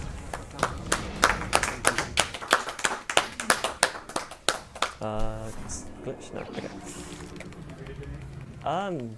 Just a second, I just want to explain Hyperball, sorry. So yeah, now we have Hyperball. Basically what this is instead of bombs, in Hyper mode now, when we're morphed, we gain this kind of like ridiculous kind of lightning effect. It's actually really helpful for moving around generally because instead of having to shoot a door or wait for a bomb, this actually damages the door instantly, and so if the room's already loaded, it opens the room instantly. And then at the end of each planet we have this, and this is destroying the phase on seed, and also each time you gain an extra hyper weapon, you become more corrupted in the storyline, but that's actually irrelevant in terms of gameplay. Yeah, you can read a donation now. Alright, we have $1.23 from Sven, who says, I just like to hear my own name.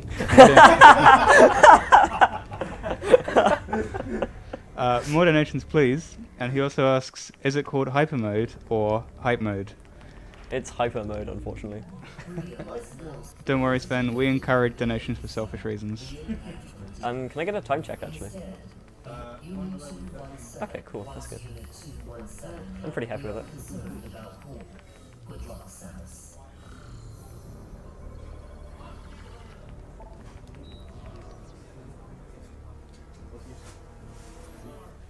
So yeah, now I go to Alicia, and unfortunately Alicia has probably the largest amount of downtime of any planet for the most part.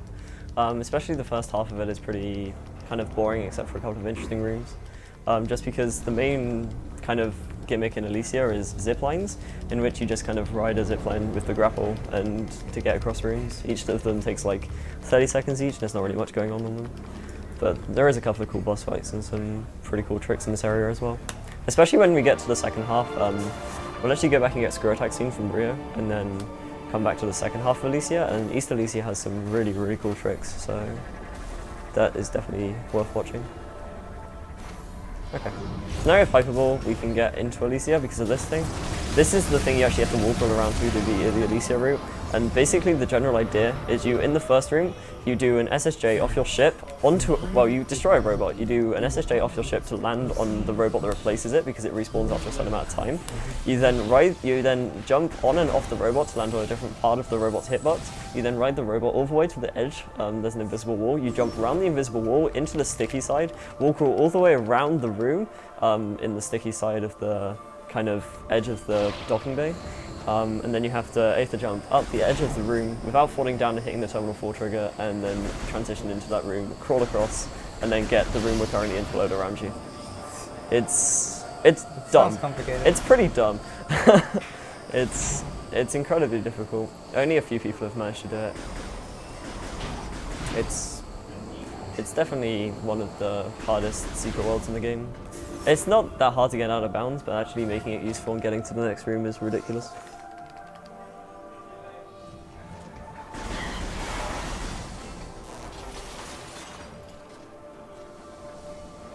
Yeah, so like I said, Hyperball's pretty good for opening doors. This is a good example. Like, that's just pretty instant. Especially we'll be getting Boost Ball pretty soon, and combining Boost and Hyperball is really easy to just get around and go everywhere really quickly. Except we still have to wait for loading. Unfortunately, it doesn't speed that up, which would be nice.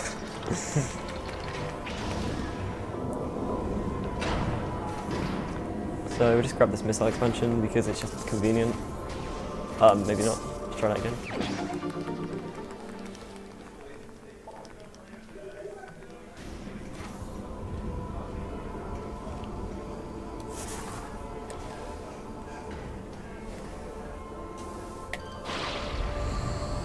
So yeah, this is a common thing you'll be seeing for quite a while.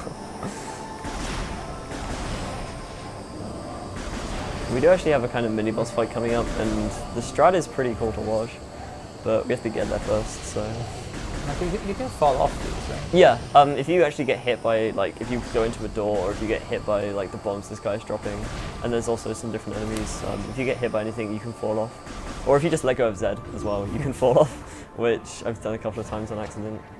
And having to redo a grapple zip line is just a real pain. Because you go right the way back to the start, obviously, so you have to do the whole thing again.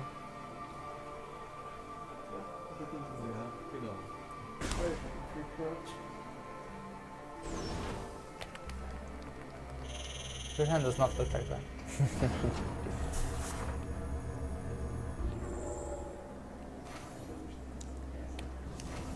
Yeah, one thing it doesn't know best about this game is that you do the levers using the Wiimote, and yet Samus uses her left hand, which is just irritating. That did confuse me the first time I played, I think. I was trying to do it with a nunchuck and it wouldn't respond. Okay, yeah, so this is Steamlord. Steamlord's gonna get wrecked, pretty much. So the helpful thing about Hyperball, that's kind of bad. That's really bad, actually. Hang on, I messed that up. Where is he? Okay, he's there. So yeah, Hyperball auto targets, which is incredibly convenient because it means that I can just stand here and Hyperball him continuously. Except he can just do that and completely troll me. Great. So this didn't work out as well as planned, unfortunately. Where are you? Stop moving, please. There we go. That wasn't too bad, I guess. It's much less impressive when I don't get the cool way of doing it.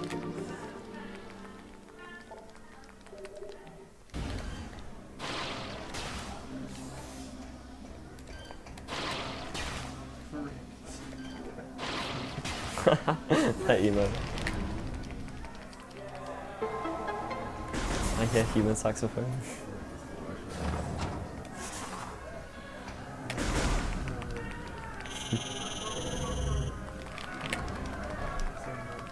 Yeah. In terms of lore, Skytown in Elysia is actually an old Chozo settlement, and the Chozo have all like disappeared anyway at this point in like this kind of storyline. So that's why no one's really here anymore. What is going on out there? Everyone's just lost their minds apparently. Everyone just gone mad.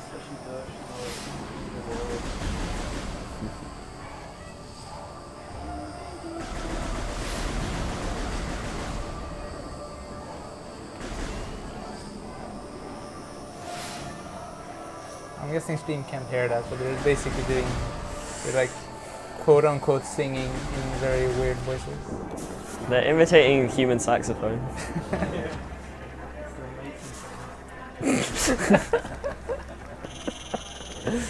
Oh my god. Apparently people can hear it, I think. Yeah, okay, so it's loud enough. Yeah, Jack can hear it. That is not the blue screen, that's just the main lobby, the venue.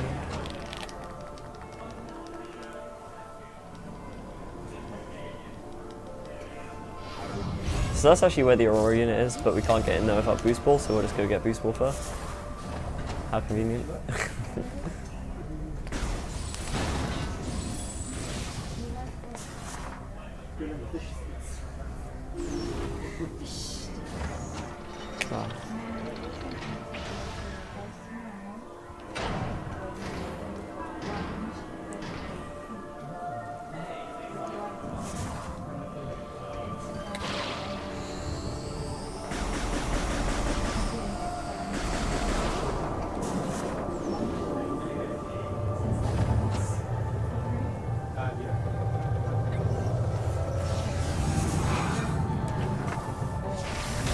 So that missile door, it looks like a nice missile door, it's not. You can actually blow that up with a normal missile.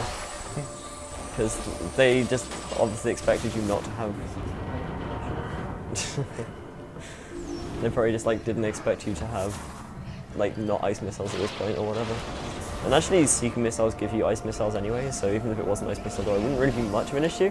It's just kind of funny that it's not. And yeah, there's a missile expansion there, just... Somehow you're meant to know that's there.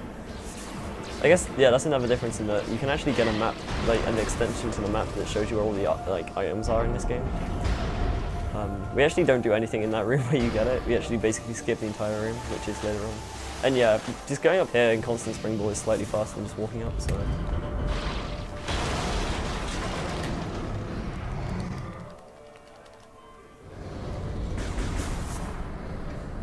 Shooting the door from back there means that, because the room will be loaded by the time I get there, but the door will open before I get there. So it's just convenient.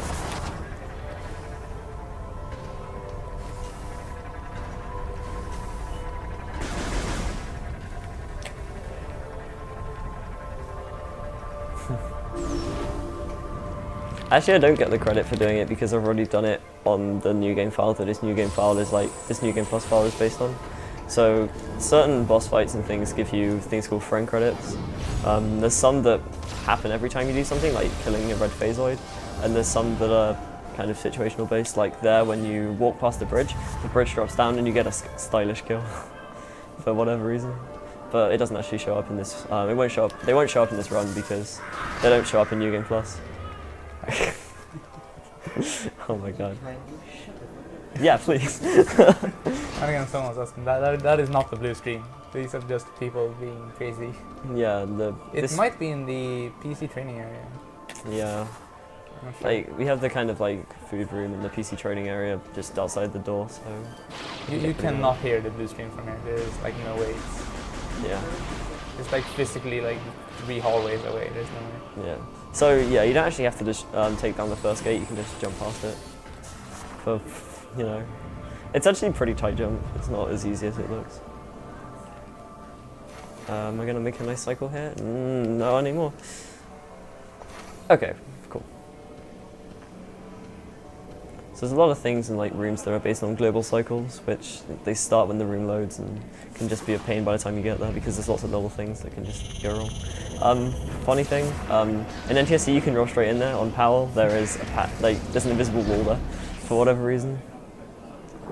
Yeah, actually, yeah, I should just say that I'm playing on the PAL version of this game, NTSC is about 2 minutes faster, maybe a little bit more, because of skipping one boss fight, which I'll talk about more soon because it's coming up relatively soonish, and also a strat on a certain enemy later on, which you can't do on PAL.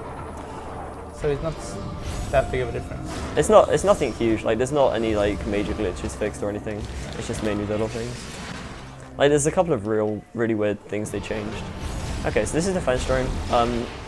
You have to shoot these things, and then grab his face, and then his weak point appears. You can, in theory, one-cycle this guy. I personally have never done it, but few people have.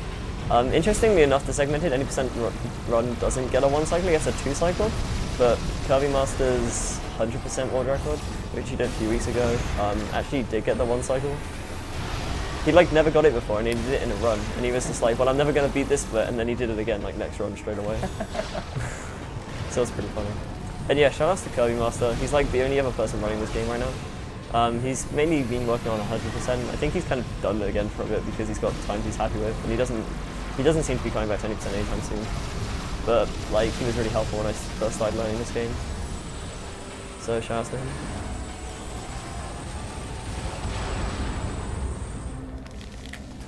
Okay, so now we have boost ball and a load of health drops. Actually, it's really good health, good. Okay.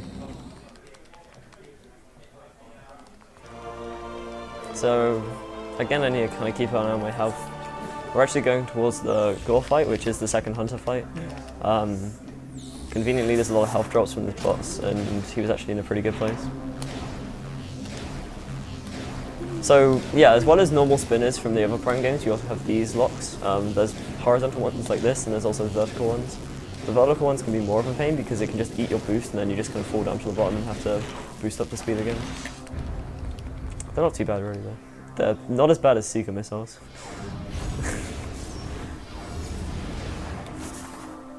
Okay.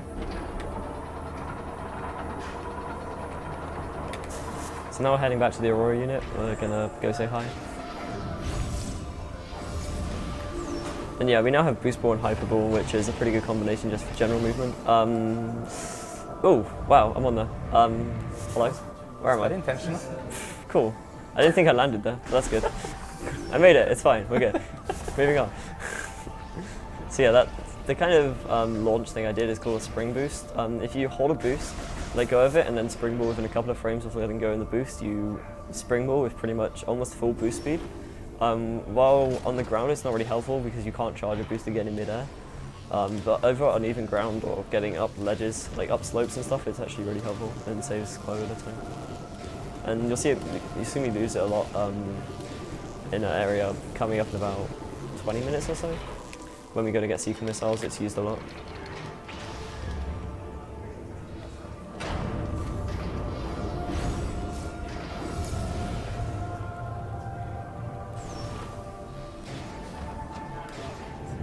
No, we could somehow get past the boost lock in the Aurora unit room. We could go talk to the Aurora unit. However, you need to talk to the Aurora unit like 3 or 4 times, and unless you can find a way to get out of bounds again inside the Aurora unit room, you're going to be stuck. So yeah, just get boost ball. No one's found an out of bounds in that room or in any of the rooms surrounding it, so for now that's only theoretical, if at all.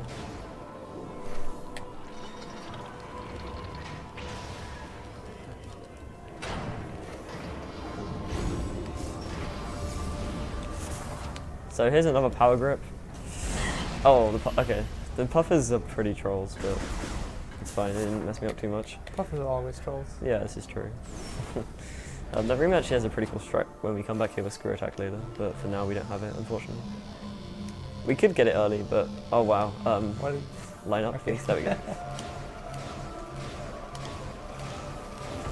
Yeah, in theory you can actually get Screw Attack early before you even come to Elysia, but at the moment it soft locks because there's no way to get out again. So we need to find a way to do that. So yeah, like you saw, the vertical lock kind of ate my boost and dropped me back down to the bottom. It's kind of annoying when that happens.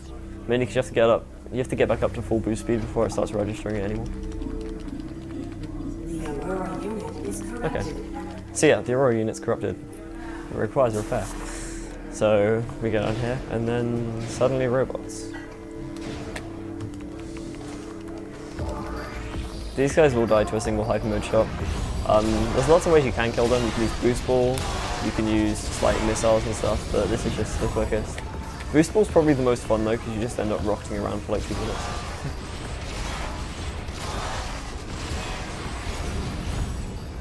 And I'm just unengaging and re-engaging hyper mode so that the corruption counter gets reset, because getting corruption here is really bad since I need to go to this switch and do stuff, and you can't interact with it for when you're corrupted.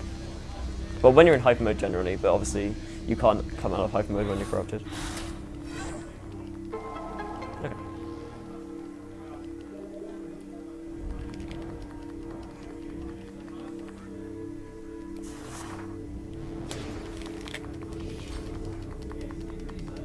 So here we actually have another cutscene. That's actually Gore coming, and he draws like, he basically just burns lines into the control panels. We'll actually come back and sort that out in a little bit once we've gone and fought him. But yeah, now the Aurora unit kind of wakes up and basically tells us to go find Gore and mess him up a little bit. So, you know. Yeah, there's time now actually for a bit.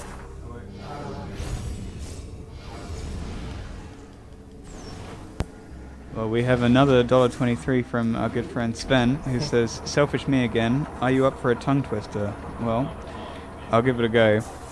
How much wood could a woodchuck chuck if a woodchuck could chuck wood? As much wood as a woodchuck could chuck if a woodchuck could chuck wood. I think I did alright. Yeah. I would clap. I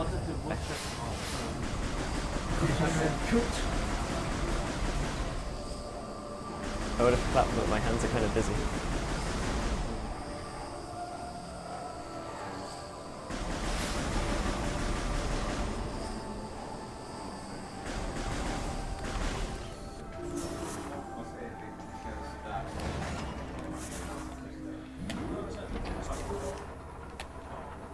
Ship status alert. Unknown entity approaching. Commencing hull lockdown. So this text box actually appears no matter where you go in Elysia. It's basically telling you to go back to your ship. Obviously we knew we had to do that, but first time I played this game I spent ages walking around and I was just like, shut up, I don't care, I'm doing other things. It took me a long time to work out you actually had to go back to your ship to find gold. Okay. So now we have the kind of classic prime half pipe. There's actually not that many half pipes in this game, which is a bit of a shame, they're quite fun. Okay, those twist locks can be a real pain. So I'm gonna try and get at least 50 more health before I get to Gore, just because I want around 4 E-tanks for the fight. If I have any less, I can kind of get a little bit screwed out of energy and then get pretty wrecked. So I don't really want to do that. Okay. This is okay. So I actually have to wait a bit before boosting, otherwise it'll just eat your boost and do nothing, which is a bit of a thing.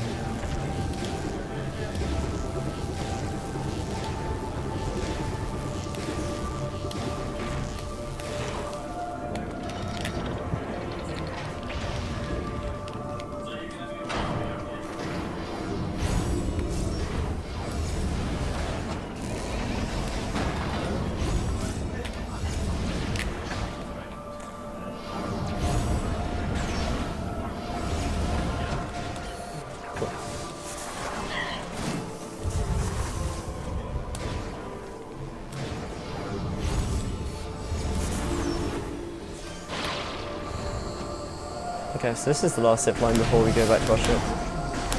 It's almost there.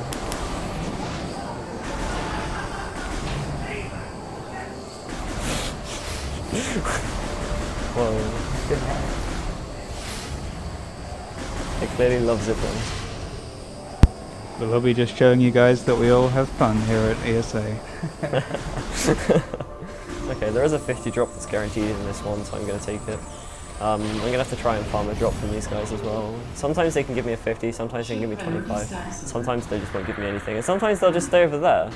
Okay, come here. Come on. Okay, that's good. So we have just over 4 E-tanks, which is ideal. So yeah, Gore's pretty much just beating our ship up right now. He's not a very nice guy. So we're gonna teach him a lesson.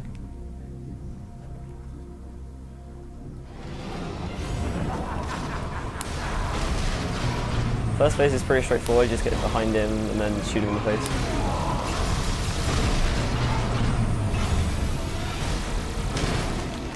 Second phase is probably the most annoying. You have to go hyperball, get underneath him and hyperball this kind of part of him. And then, yeah, just messing up again. But he can, sometimes he just tanks damage a lot better in this phase and sometimes, okay, that was good. He takes a random amount of time to kind of recover. Okay, this is a bad pattern-ish. Oh, no, it's an okay pattern-ish. I can remember if he could... There's some attacks he can do where you can't damage him here. And so obviously I don't want to get those because they just waste time. But that was a pretty good Gore fight.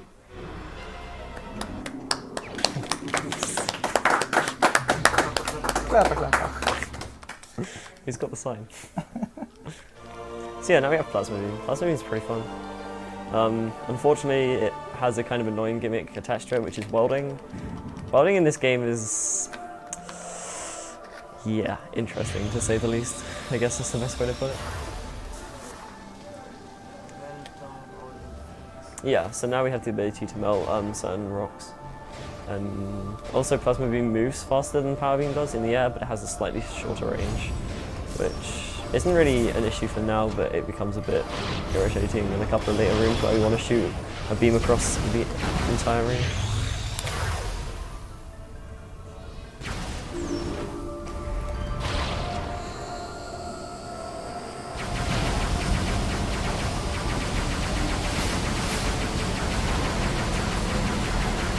This is bad. Please? Okay.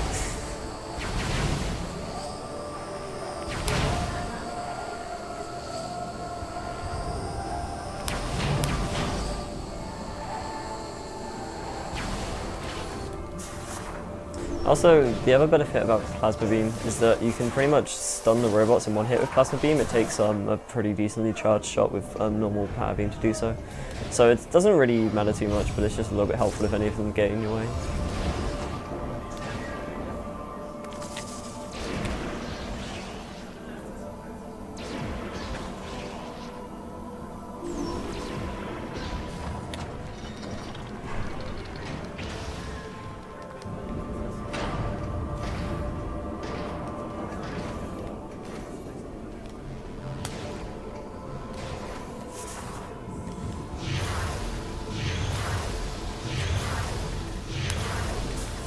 So yeah, we just destroy this now to get access to it.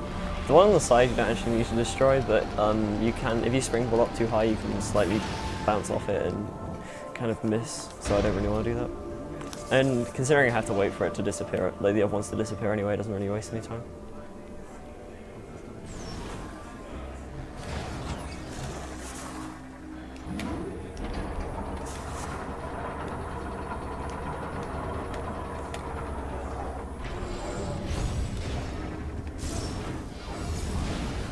So yeah, so now we have Plasma Beam, we're actually going to go weld the panels in the Aurora unit. Interestingly enough, after this there's a bit of a cutscene, and then there's actually a soft lock which is in an NTSC, but they actually fixed it in PAL, which is pretty convenient. And it lets me speed up the room a little bit.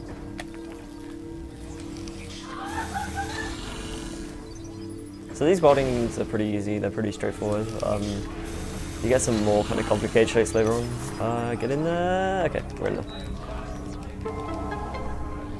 So if you actually get fully in there in NTSC and it starts going up, and then the cutscene triggers, you actually get soft locked because the platform moves down and you don't, and then you can't move.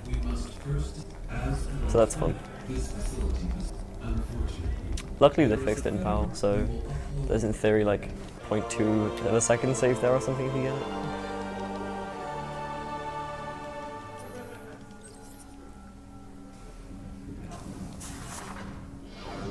So now we're heading to the landing site at the opposite end of Belicia, and then we're going to fly back to Brio and get a Screw Attack.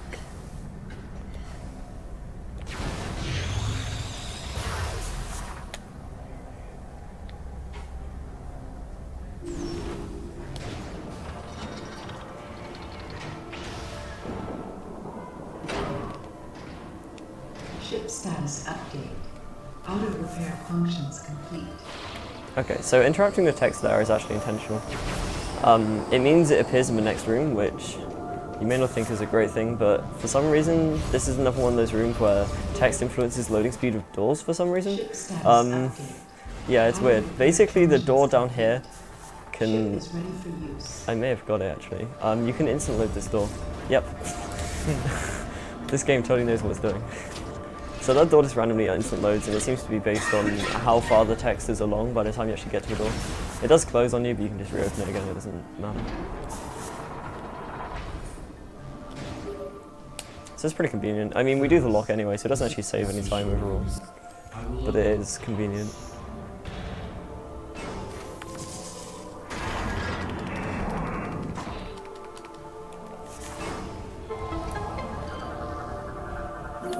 Okay. So if there's anything, we just got another loading screen now, so if you want to do elevator music or read something out.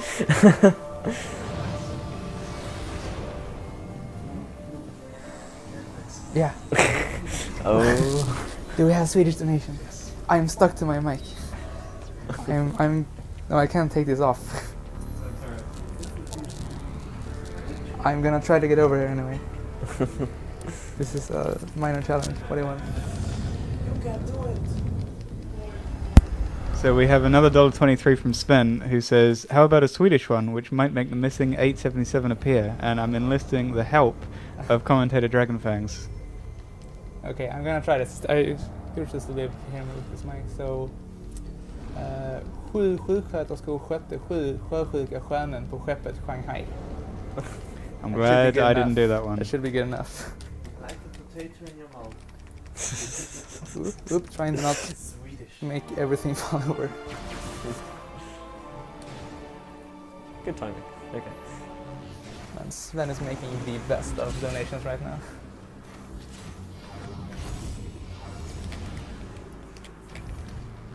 So yeah, spring boosting is pretty convenient. Again, we're going to stand on the standable spot and this guy's in the way, so we're going to take him out. Okay. Oh wow, I fell down. Nice.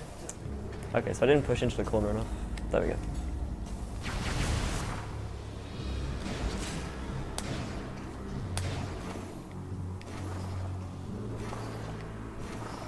Oh, one more. Damn it. Oh. That was kind of bad placement for the last kind of bug thing. I'm going to sit in it.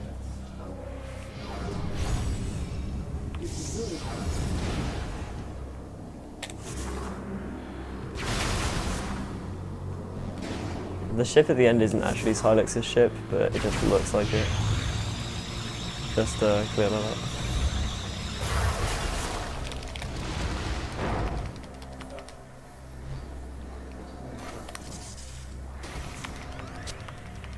So here we just have a little boost puzzle. It's nothing really too intense.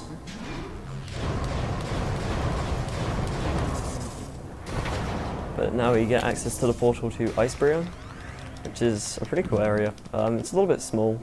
A lot of people kind of like are a bit annoyed that this isn't a kind of larger area, but I like it as it is. This is a pretty interesting area in 100% actually, because as well as Screw Attack, there's 2 expansions you can grab. But you can do it all in one kind of trip. There's a pretty ridiculous trick to get the energy tank in the room called Tower.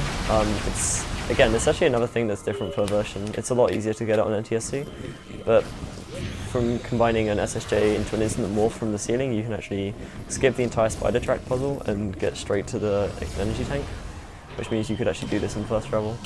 Actually, me and Kirby both don't do that at the moment because the trick is incredibly hard, but it's on the list of things to add into the route.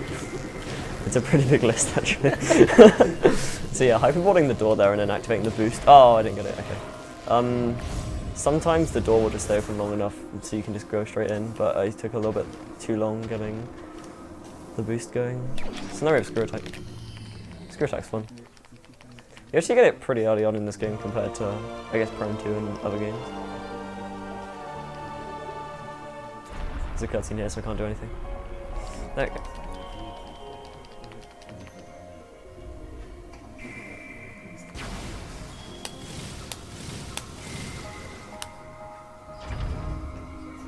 Yeah, this area, like the music is a remix of the Fendrana Drift music. And a lot of people say they get pretty heavy Fendrana Drift vibe. But it's just an ice area in a 3D Metroid game. I mean, what else are you going to compare it to? So again, we have the return of screw attack walls, like from Prime 2. They're used a lot more in Prime 3. Because obviously we get screw attack a lot earlier on. And there's like the kind of standard 2-1 like but on each side, and there's a couple of more interesting ones which we see in Pirate Homeworld. But they're definitely sometimes kind of annoying, because especially some of them are really far apart, which means you gain like barely any height each time you screw attack across. So they just take ages.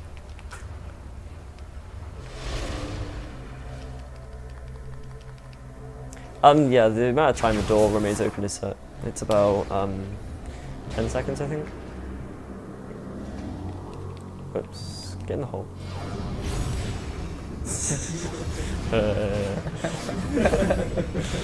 I'm glad someone made the joke.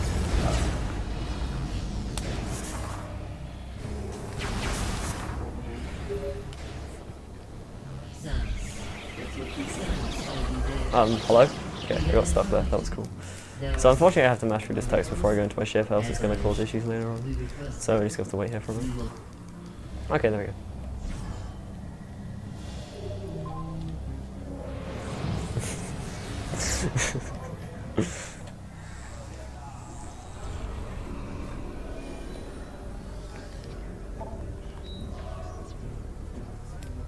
Yeah, Ice Brio is on Brio, it's there on the map.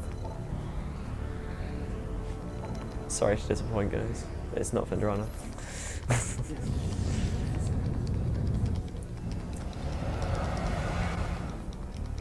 Yeah, exactly. Adding in things like wall jumping and power gripping on every ledge in the first-person game would be pretty hard to implement, and probably be really nasty to control as well.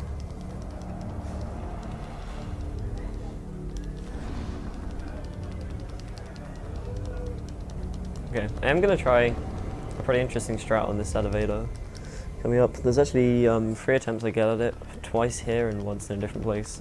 But basically using an SSJ and then screw attack, we can skip having to ride the elevator. Saves like 2 seconds, but looks pretty cool.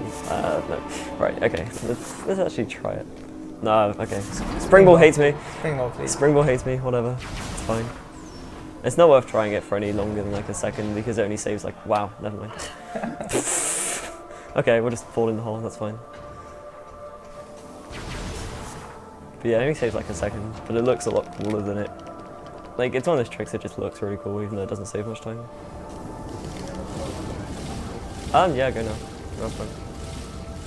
So, as promised, 877 from Sven, who says, +1 for teamwork. Everyone else is asleep over here. Thanks for the entertainment. Amazing run, amazing game, and sweet commentary. 2 more hours before bed. Thanks for your continued support, Sven, and please, everyone else, help pitch into a great cause. Whoa.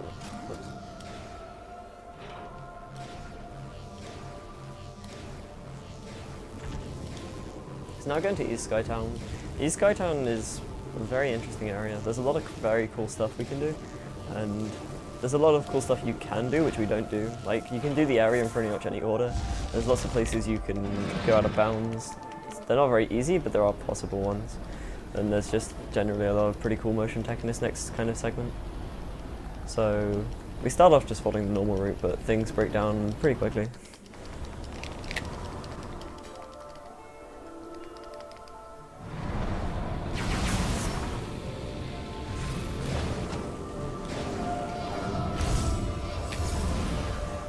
But yeah, if you can't SSJ, this area is a bit of a pain. It did take quite a while to learn it. But yeah, okay, so we start off in this room. Normally, well, we have to kill some pirates first. Then normally you have to kind of do a couple of puzzles to open an elevator, but who needs elevators when you've got walls?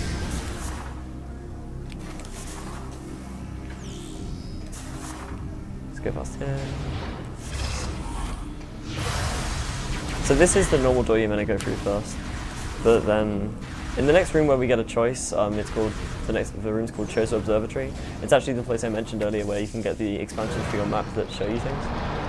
Normally in Chozo Observatory you would go through the bottom door, You would then come back through a ship grapple and do a puzzle in the room using the ship grapple and some other platforming things to unlock a passage to the top area, which then takes you to the Berserker Lord fight and the first bomb component. What we're going to do is we're going to go out of the top exit of Coast Observatory first. We're going to go all the way to ship grapple, and then we're going to do a trick in a loaded room to go to ship grapple, come up to the Berserker Lord fight and the first bomb component in a different way. So first of all I need to kill these pirates, and then hopefully I don't kill my very conveniently placed blocks. Okay. So these boxes, they probably shouldn't be here if they were trying to not break the game. We have boxes, we have a wall. That's kind of bad. Damn it. So yeah, if you unmorph too late on an SSJ, you'll actually face the wall, and so I couldn't see where I was going, and come on. Okay. Alright. There we go, okay. Nice.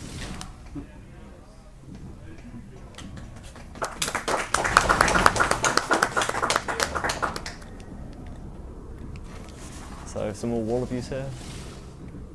It's just slightly quicker than doing the grapple blocks.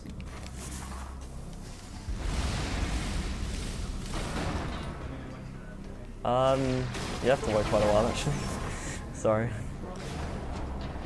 So yeah, this is the room where you have the Berserker Lord fight. We can actually enter it now freely and nothing happens because we don't have ship grapple. But this floor isn't solid, it's actually a continuous room into the second bottom, so you can just drop straight down. So that's why we can do reverse Coast Observatories, because we can go around this way as the detour, which is a lot quicker. It saves around 2 minutes just on its own. We can actually climb back up there and manipulate the terminal fall to go back up into the Berserker Lord fight without having to go all the way back around and do Coast Observatory again as well, which you'll see in a little minute after we get ship grapple. Here's bowling. That's bad. Okay, so the robots have hyper mode for whatever reason, and if they go hyper mode, it's like the one thing that can interrupt your boost. And they get in the way. Okay, that wasn't too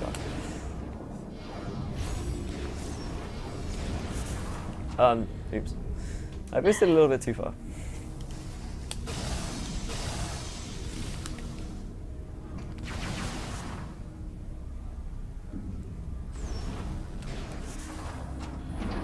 Okay, so now we have another landing site. So we just have to activate it again like we did the previous one. And then we use the little control panel to the right to give ourselves the ship grapple, which is required to collect 3 parts of a bomb, which we then use to blow up the shield around the Leviathan seed in this area. So land our ship first. Where am I going? There. Backing up here is a lot harder than it seems because the landing site isn't actually square onto the platform, so if you just walk straight backwards, you'll walk off the edge. Just go wait there, otherwise I'll fall down. Okay.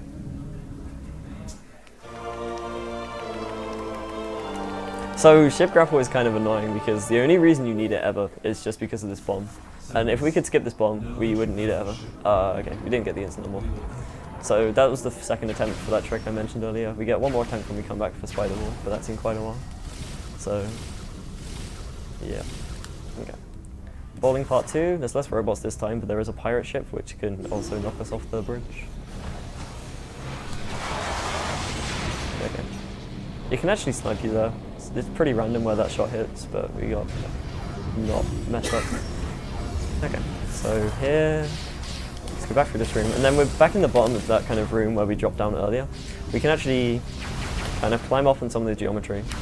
And then by poking our heads through the kind of black floor, or like, I guess black ceiling in this room, but it's the black floor in the previous room, you manipulate the terminal 4 trigger in the room to respawn you in the top room, and then you drop all the way down without touching the floor, and you do into the top room. So jump up here. That's not high enough actually. That should be fine. Drop. That might not have worked. Okay, it did. There we go. Okay.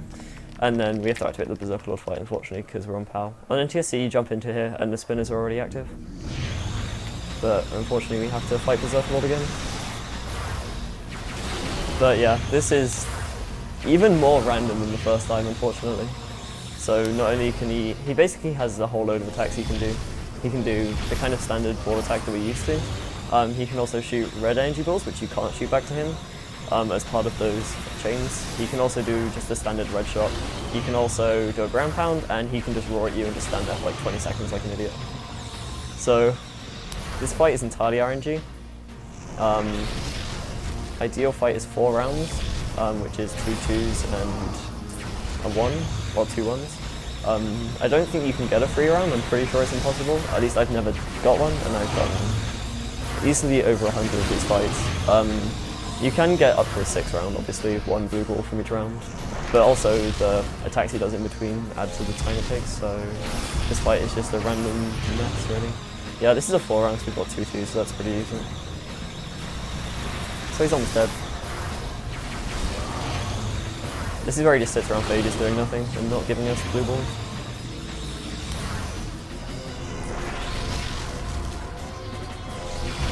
Red stuff. Okay. And now we just hyper mode him because, you know, hyper mode is a bit overpowered. So yeah, okay. So now we just do some spinners and then get the bomb component. So you can read that donation now if you want. So we have $20 from Alcoholic, who says, I would also like to add a tongue twister. Nail this and I'll donate more, no pressure. If 2 witches watch 2 Swatch watchers, which witch would watch which Swatch watch? Alright, I think I got it. That's good. That's We also have $10 from James Fuller, who says, hey, just wanted to say I was a designer on this game, and it's been fun watching all of the awesome exploits that have been found. It's been a long time since I've revisited MP3, and this really brings back great memories. Thanks for what you guys are doing, and good luck. Yeah. Thanks very much, James. I'm glad you're not upset we're breaking your game. Okay. So now we just go for a few more rooms. We're heading towards Seeker Missiles now. Seeker Missiles are pretty much a big pain, but we'll talk about that later. This is an interesting change from NTSC as well. In this room in NTSC, there's a rotating cylinder which blocks the way like at 45 degrees, so you have to wait for the cycle. But then within like 2 weeks of the game being out, someone found a way to get out of bounds by walking into it at the right time, and so they just completely removed it in PAL. And this is swag attack, if I get it. The block. So you can just screw attack across this. You're not meant to, you're meant to use the morphal tunnel above. Wow, please. But you have to power grip to get up there, and I just don't like doing it because it's boring. There we go. Very nice. So yeah, you meant to power grip, roll along morphal tunnel, and come out the other side, but that's just boring. Why would I do that? Okay, I'm going to take out this pirate because, again, getting hit in mid-air is bad. Although while you're screw attacking, it doesn't really matter if you get hit. He can interrupt you during your first 2 jumps, and also when... Wow! Whoa. What? How did that not make it? Okay, yeah. We activate the ship. So getting near this platform activates the pirate ship. You don't actually have to land on it directly, so it's not too bad. And then we have to screw attack across here. That should be good. I don't think I'm going to bonk. That's fine. That was fine. That was fine. Loads of time. Yeah, man. Okay, shoot the door here so that, again, we land on the platform, door opens, and then... Oh, spoopy guy. No, he's not there. Basically, the earlier that door opens, the earlier the guy disintegrates because it's tied to a door opening, so we want to open the door as early as possible.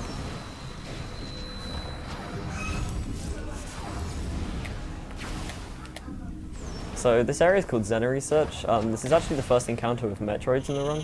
Or in this game, they're technically called phasoids. They're not really Metroids. I don't really know why. There's a lot of kind of small corridors, and this area is pretty much going to be abused by spring boosting quite a lot, because there's a lot of uneven floors, so we do lots of stuff like that to get past it.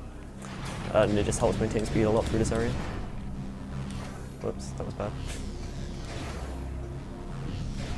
No. This is kind of harder to pull them off here because the camera is a bit more fluid. In the next section, the camera sticks a bit more around corners, so it's a lot easier to get a straight line.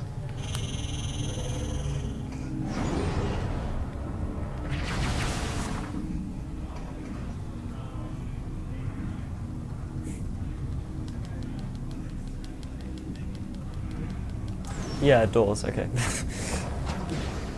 Yep, doors are still loading slowly. That's not changed, unfortunately. Okay.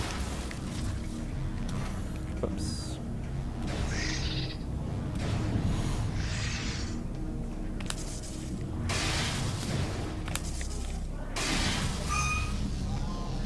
Oh man. Okay. Missed a couple, but I wasn't too bad. So, this is actually the first energy cell we pick up in the run. We will be picking up 3. They're all pretty much forced upon us. One of them is technically optional, but to avoid it you have to do a pretty long detour, and it's just not worth skipping. But yeah, now we have Seeker missiles, and anyone who plays this game probably knows that Seeker missiles are pretty inconsistent, to say the least. We can get trolled pretty hard by Seeker missiles just deciding not to hit things. Some targets are a lot worse than others for being hit. This one's usually pretty fine, and the ones in this kind of rooms are pretty okay, but there's a couple later on that can just eat completely all of our missiles.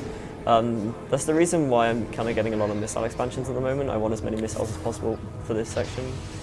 Yeah, you unmorph that backwards there for whatever reason. So I want a lot of missiles for this section. I'm also going to be trying to get some missile drops off certain enemies, because if I run out I'm pretty much going to have issues. How many do I have now? 15. Okay, 15's fine. Oh wait, no, I'm going to lose 5 in this room. Okay. I need to try and get a drop from... Yeah, okay. That should be fine. But I need 12 missiles for a room coming up in a minute, and then a further 9 or 10 at least. So getting screwed on missiles is something that can happen fairly often. And if we have to backtrack to go get a missile drop, it just wastes a load of time. Especially the final one. If the final Seeker missile target decides to be inconsistent, then there are some real issues, because there's no way you can get a missile drop anywhere near. This is the last E-tank of the roam. It's just conveniently there. We could get more, but we don't need any more, and there's none that are really kind of conveniently just in the way.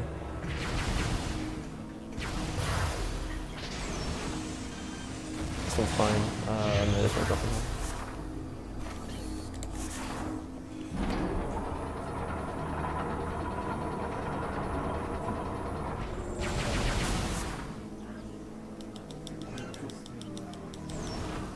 So there's a pirate in this room who's really, really scary. No. I don't know why he's there, but he doesn't even like attack you. Like, he's really bad at attacking you. There we go. Actually tried to do some damage.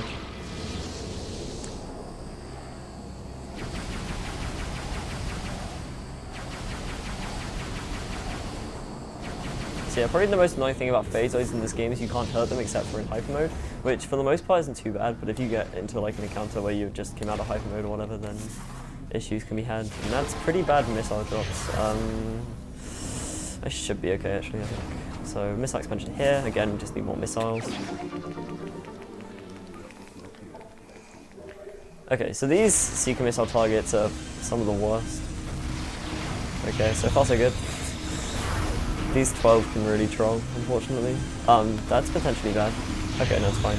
That's just wasted 1 missile because the right target decided it wanted in as well. Okay, good. You're gonna get like perfect Seekers this round. So I hope so. So you're gonna look like an idiot complaining about how bad they are. That's fine. I'd rather complain and it not go wrong than don't complain when it goes wrong. Okay, so that's the second bomb component. There's one more. We've actually been past it already. It's not obvious that it's there unless you know what you're looking for.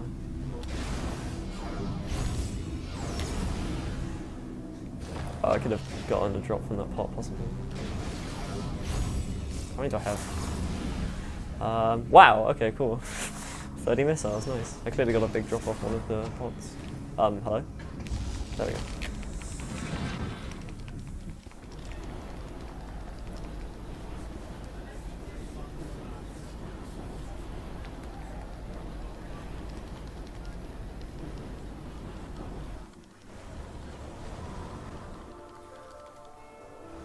But yeah, there's nothing really happening for a few minutes if you've got anything you want to read out.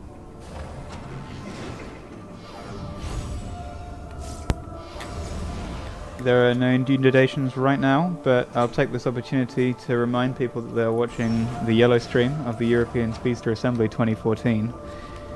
We're raising money for Doctors Without Borders, or Médecins Sans Frontières, an international independent medical humanitarian organization delivering emergency aid to people affected by armed conflict, epidemics, natural disasters, and exclusion from healthcare. MSF offers assistance to people based on need, irrespective of race, religion, gender, or political affiliation.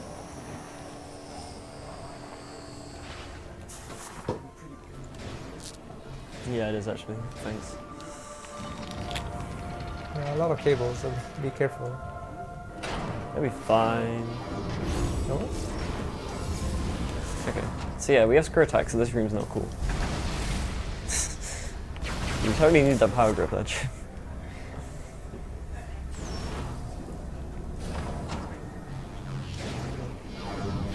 I have no idea. I don't know. Retfar, I can't personally, but there was actually a Metroid Fusion run earlier in the marathon by this guy here. So if you look at the VODs from the blue stream, you'll be able to find it. It's a good run too, so. It was any percent? Yeah. Okay. I'm not sure. So in theory, I only need 5 more Seekers now, like 5 more missiles. I have 25. This could use all 25. This is probably one of the most inconsistent Seeker targets in the game. I guess if Kirby Master's in the chat, he can vouch for it. I think he missed this like 4 times in a row once.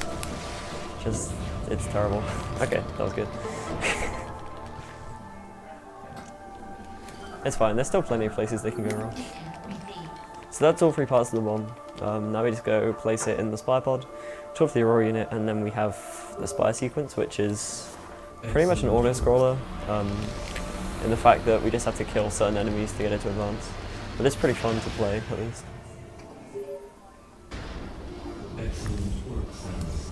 We are now placed. We will mark. Please, sir.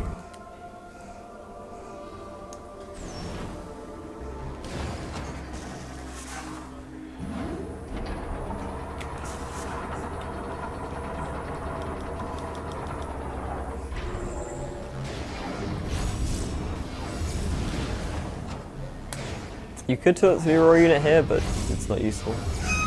What is going on?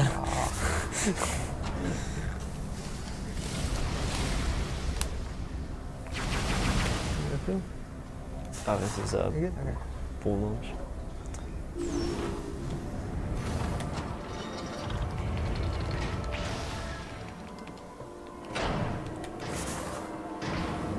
Okay, slight trick here, just stepping off the launch pad and then jumping back onto it. In theory, I'll be able to morph straight away and go straight back into it. I don't know if I got the right jump though. But it resets as soon as you walk off. Oh nice, okay. Samus, now that the bomb is in place, return to the AU chamber so that we will discuss the final stage. Okay, so again, screw attack.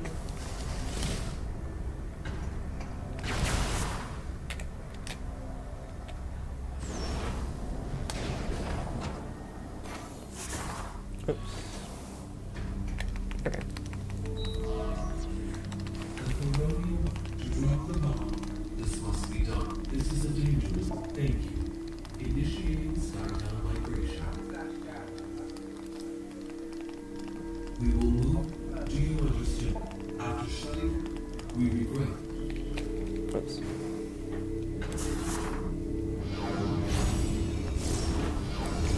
So yeah, just smashing through text there. If you want to read what it says, I guess you can go back and pause the VOD or something. It's not really important, it's basically just saying that you have to go stand on the spy pod while they take the massive nuclear bomb over to the shield and blow everything up. That'll be fine, right? Yeah, that'll be fine. Oh wow, hello. That was good aim. Alright. Metroid gear free corruption.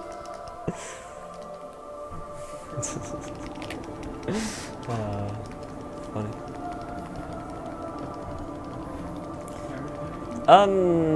Yeah, you got him. Quickly. We have $2.48 from Sebo, who says, I've been really enjoying this run, so here's my first ESA donation. It's been a long time since I played Corruption, so I'm rediscovering all the cool stuff in the game and learning about tricks I didn't know. Thanks. Yeah, thank you for your donation. Okay, so the goal of the spire sequence is to protect the spire from being damaged by space pirates. You only actually need to destroy certain things, and it's actually 3 of these ships which trigger the continuation. You might be wondering why I can't use why I'm not using hyper mode here, but this ship will take damage but won't actually die until it goes to its 3rd spawn point, so there's no point in me wasting energy now when I can't even destroy it. So just gotta wait here for a little bit. I will be killing some of the optional enemies just to get them out of the way because they can be a pain. And also, the cycle won't continue after them. Even though not all the enemies are needed to continue, the cycles won't actually shift without killing certain numbers of them. So like, these 2 space pirates are the easiest ones to kill to get the next cycle, to get the next phase to start. I'm going to try and snipe the gunship that's going to come down here. There it is. Take out the other one. The other one drops 2 space pirates unless I'm quick. No, I didn't get it, just dropped a pirate there. Yes. Oh no, I'm dead. Oh, they lost. Yeah, even when they, as long as they haven't hit the floor, if you blow up the spaceship, they come in later. So this is the second ship we have to kill, and then the third one spawns pretty much straight away afterwards. Okay, I got loads of health, fine. So you can get pretty screwed on health here if you don't get nice drops and if you're just kind of irresponsible with your phase-on usage.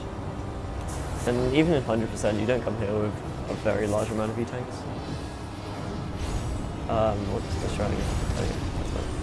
I don't want to activate it too early because I don't really want to get corrupted, and yeah, you saw there it kind of turned invincible for a little bit. Okay, so that's all gone. Yeah, that pirate just kills himself, whatever. He's done. He's not fighting. The bounty hunter just took down for like 4 ships. Yeah. Okay, so now we turn the engines off because we're like over the seed or whatever, and then we get in the escape pod. Okay. 5 minutes until engine shutdown.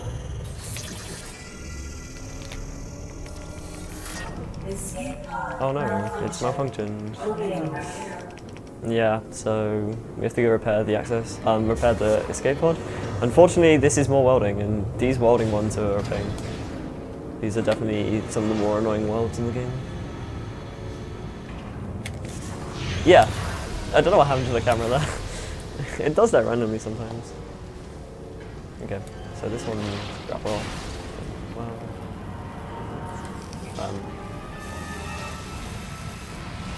Damn.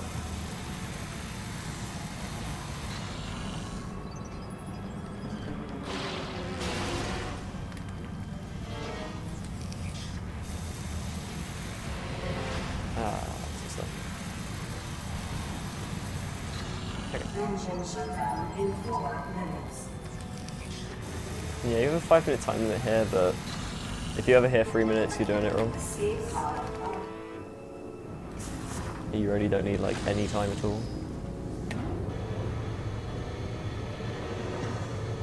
Is there a sequence breaking? There's a few sequence breaks that we do in this run, but they're, for the most part, fairly minor. There is a more major one coming up soonish. There are a lot of major sequence breaks, but they're mainly theoretical and they're like not single segment safe in any way. For example, low percent skips.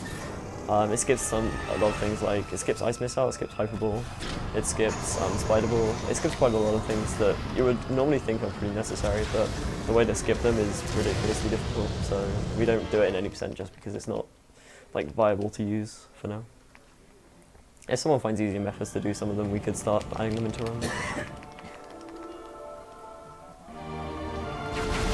So yeah, now we're pretty much done for Elysia. We go to the seed now, and if you talk to anyone else who runs this game, they'll tell you the seed boss is actually the gates before the boss and not the actual boss itself. So there's 2 Seeker gates we have to get through, and they're pretty much annoying as hell. But then we have the boss, which is Helios, and if you played this game casually and had issues with Helios, then you'll probably be very annoyed with me very shortly. Helios shouldn't count as a boss for many reasons. But I guess it's just another example of how overpowered Hyper Mode is. It's a very good example as well.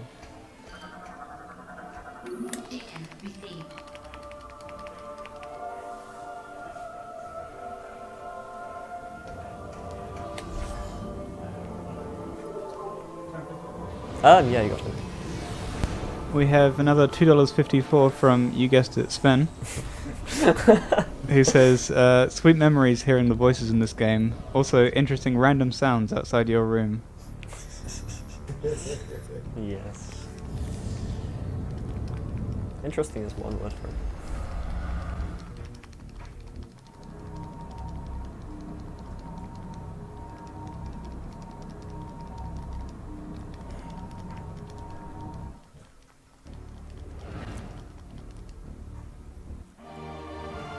Okay.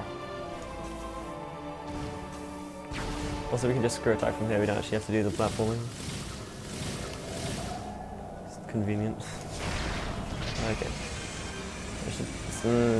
Should be okay. Yeah, okay. Basically for each one there's a certain spot you can stand where you can aim at them all without moving, and that's usually the safe spot to fire the Seeker from.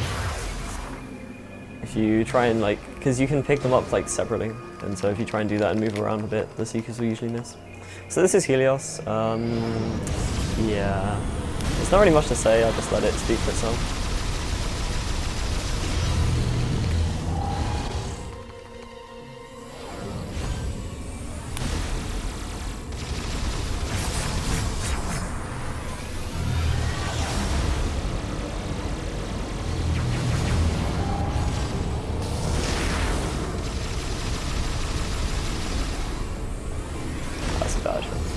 Okay.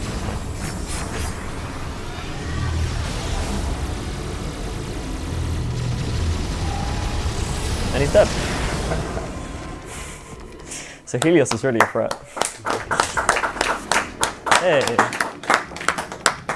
And I got the cutscene glitch there. If you morph on the first frame for the cutscene after killing a seed boss, Samus will kind of be morphbled and standing up at the same time and just kind of slide around with it. Okay, so now we have Hyper Missiles.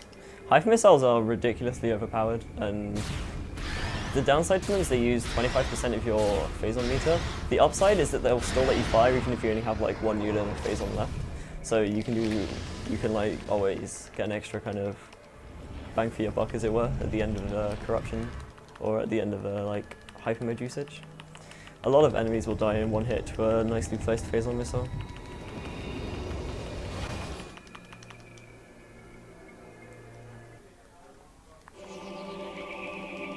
Okay, and we're done with Elysia.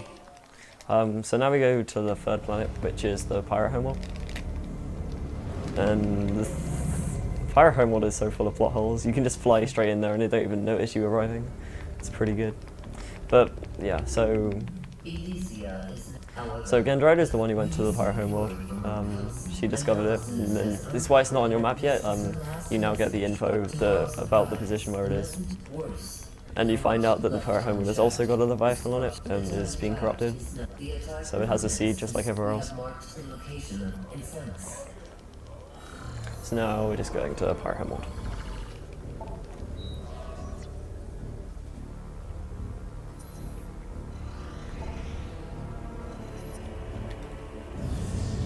We will be popping back to Elysia in a little while for Spider Ball, but then it's pretty much just Pirate Homeworld now until pretty much the end game, and then there's a little bit of popping around to other places.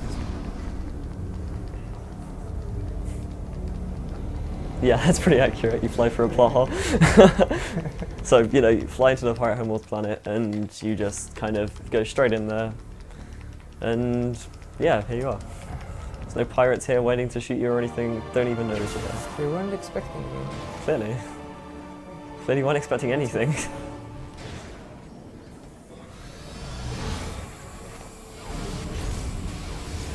We don't even see any pirates for a few rooms. It's the Pirate Homeworld, but there's not many. Oh, that was close. Okay. Point and control strap. Yeah, that elevator is a bit of a troll. If you aim too far up, your pointer will go out of the range, and then whoa, what? what was that? Okay, it's fine. Whatever. Carry on.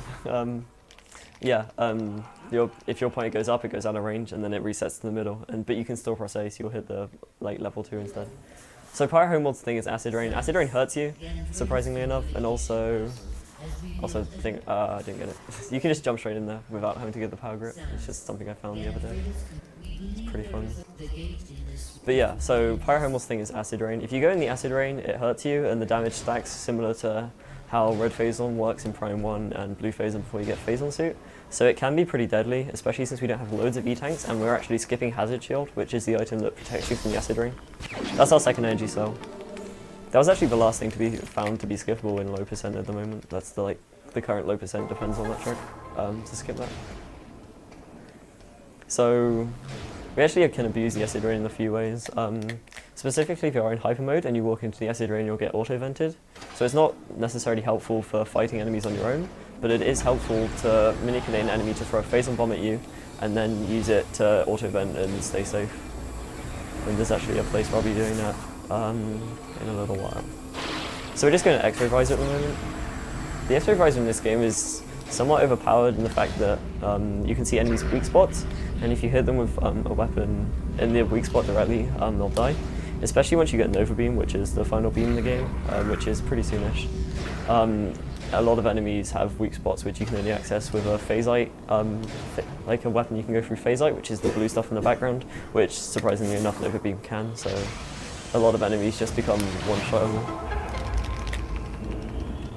Okay, there's one more Seeker target I think in the game, so we had good Seekers so far at least. So the only issue with X-ray visor is it includes these kind of gimmicky things, these code panels, which are not really too bad, but the pattern's random and they move to random locations after each selection. So these can be a bit of a pain. Okay. Here I'm going to try for a slightly early cycle. Okay, I missed that. If you shoot that really quickly, it'll drop down and you don't have to wait for the next one. Saves like 2 seconds or something. Really minor thing. But you know, it all adds up. So now we get a little kind of intermission, cutscene, whatever you want to call it. Oops. Okay.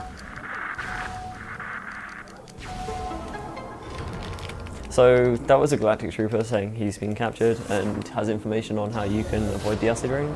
So we're going to go talk to him. Spoilers, it's not really a trooper. But yeah, find out soon enough. Also interesting, if you morph balled above the morph ball slot while the cutscene triggers and activates the slot, the thing will rotate without you and you'll be stuck on the other side of the room and you'll have to reload the room to be able to continue. So that's well designed. There. It's so hard to see everything on the screen this big. Okay, so now we have the map. We need the map to be able to fly to where the pirate, no, not the pirate, the trooper apparently is.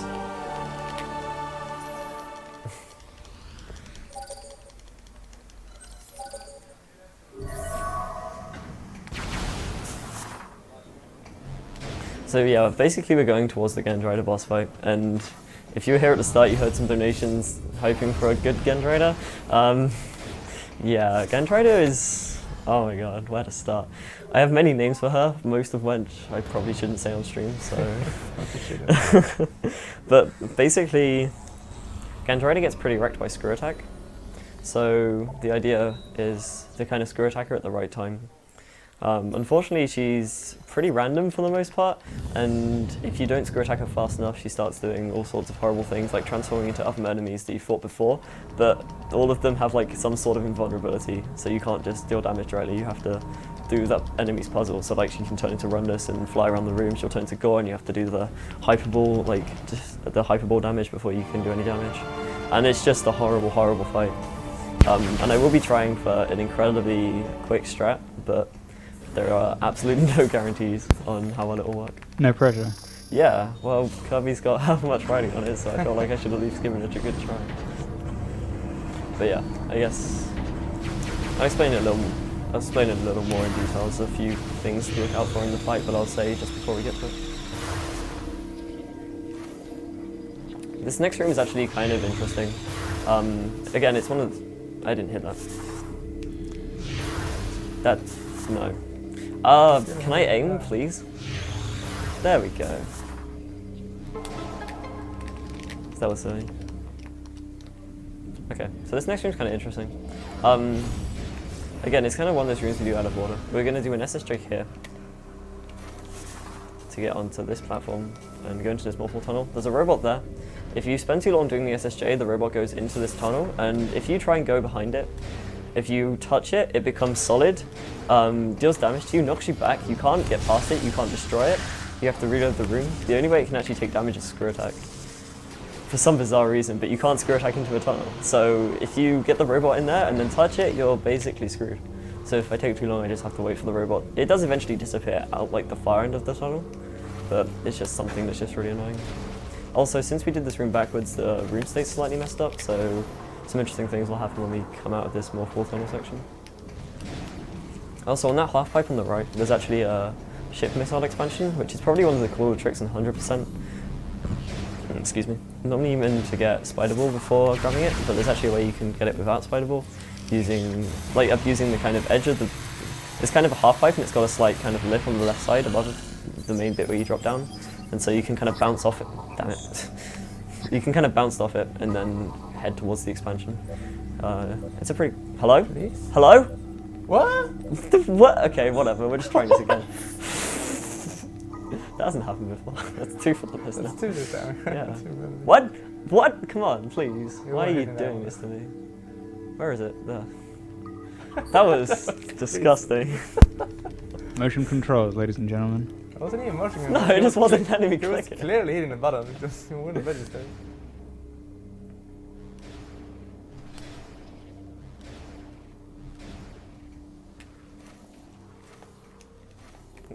But, oh wow, come on. Let's bring the piece. So yeah, there's the expansion. What? I got stuck. What is going on? This game hates me. Okay, oh yeah, that's basically what you would do, but I don't want to do that. But basically if you do that with enough speed, you bounce to those platforms on the right side, and then you can just jump up without having to use Spider Ball. Okay, we're finally out of this stupid section.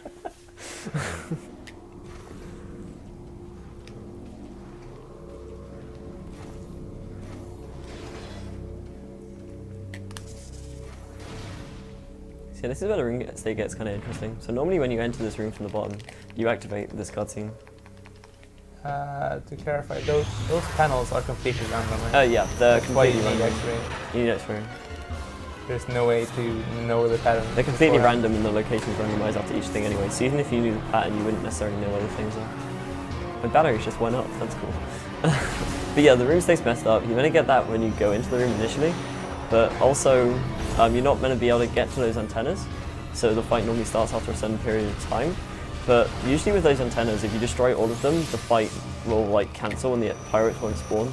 However, they did actually make sure that you couldn't skip that fight by making it so that even if you shoot the second antenna, the fight triggers anyway. Also, that pirate did actually throw an anti-hyper mode bomb straight as I entered the room, but since I wasn't in hyper mode, it wasn't an issue. You can do stuff in the, like normally in this room you would activate an elevator, do a load of morphable stuff, but there's a convenient ledge there, so we can just access straight up here. It actually opens up the kind of Metroid things and they get in your way and it's nasty. But we can just skip all that. This is probably the most interesting wall jump panel, I think. I think this is a really nice design. Instead of just being a set of walls, it's actually just like a kind of out and back thing. It's kind of cool that they just tried something a little bit different with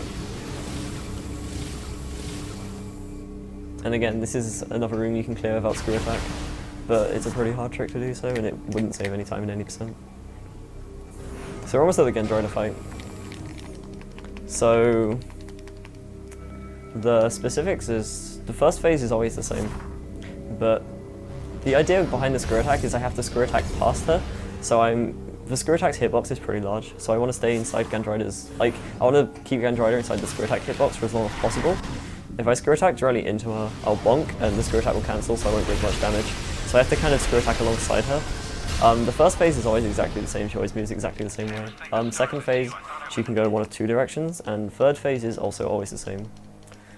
But getting the actual screw attacks to do enough damage is pretty hard. But I do need serious time for this fight, for sure. There's a little bit of time still, I've got to do this stupid thing. So he tells you to synchronize, and then he does it before you anyway.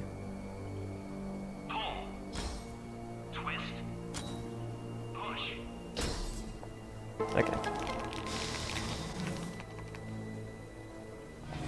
So yeah, serious time for this fight, please, guys.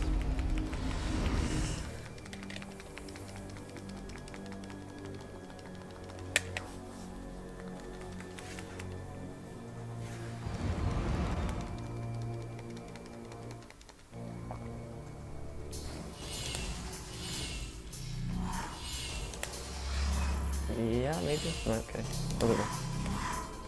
Whoops. Okay, that's first phase.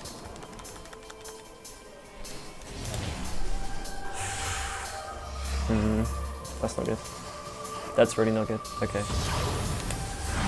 Well, I guess Kirby's formation. So yeah, this is what happens if you miss the screw attacks. Also, since I didn't do any damage at all, she'll probably transform into Gore. So this is why Gandrida is just a complete pain, is because of all this.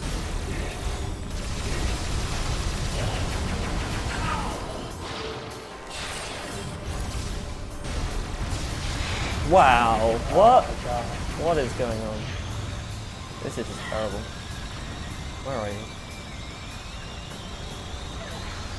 Okay, there we go. Yeah, that's the goal, yeah.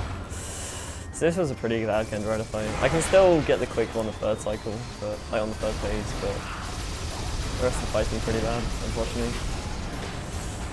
I mean, this is like a fight that can either go really well or just completely terribly.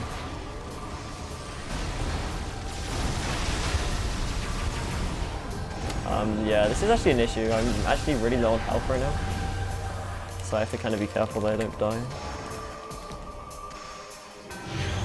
Because that would be bad. Okay, that should be good. Oh, I almost got the quick one on the third phase. Oh, I did. That was okay. That was a decent third phase at least. Cool. So that's over.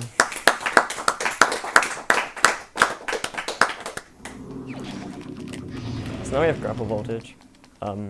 Again, another extension to the grapple. This lets you push energy in or out of objects. You can use it on certain enemies to like grapple them and like push phase on into. Well, no, actually no. When you have the extension to this is hyper grapple, which lets you push phase on into enemies. But for now, we just use it mainly for these switches. There's not really anything else.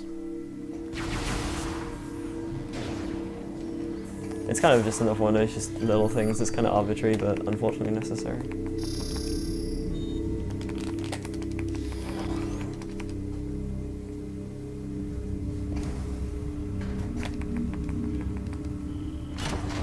But yeah, now we're just heading back to Elysia for Spider Ball, so if there's anything to read out. There are no new donations right now, so if your name is Sven, please keep donating. And if your name is anything else, please donate as well.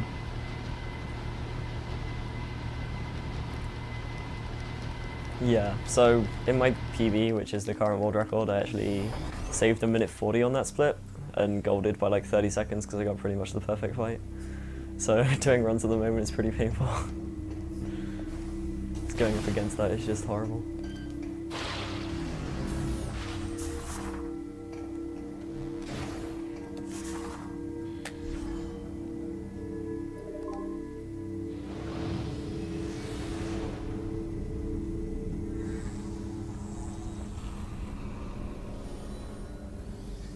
Yeah, we can see chat. We've got it on a monitor to the side.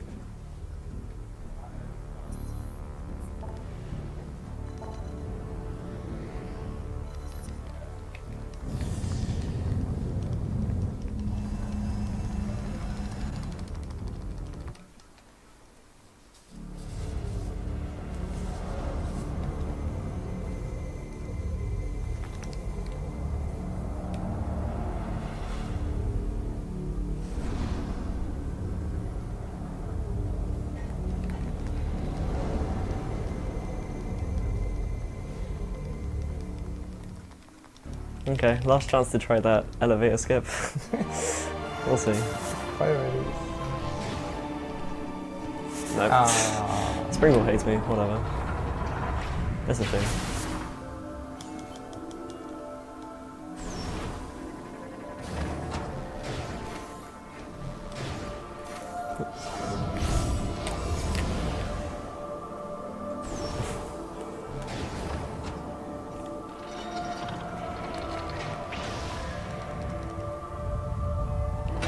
Okay, so a Prime game wouldn't be a Prime game without Out of Bounds, and we will actually be going out of bounds pretty shortly, once we get Spider Ball. In theory, there's a couple more we could add into this route. One more would let us do a slightly faster route in the mines, and then by adding another one on top of that, but taking away the one I'm about to do, you could skip Spider Ball. Unfortunately, both of those are pretty hard. I've never actually gotten either of them, so it's still something I'm trying to work towards practicing. But this one is a very easy one. I mean, there's still a little bit of time before it, but it's in this room specifically. So I guess I can explain how rooms work so that you understand why it's a bit silly design, but for now, just get spider borders. Again, just shooting the door here to try and get it to open by the time I get there.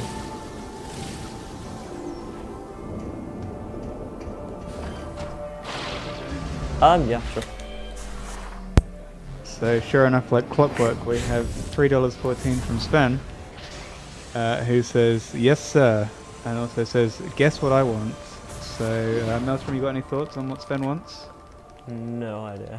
Alright, we have an ice cream. Can you confirm or deny? Oh wow, okay. So you have to grapple this up and then shoot it, but I missed the shot apparently. Whoops. I like to fight that out there. Oh yeah. Like I realized it was pie when you said the nation. I didn't think that was like part of the question. It all makes more sense now.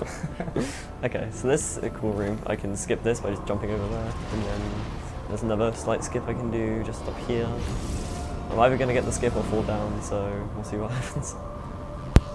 Just to follow up on that, the guy who suggested ice cream literally has his head in his hands after realizing it should have been pie. So yeah, just those skips just cut out about 30 seconds of going around some more extra spider tracks, which are just meh, boring.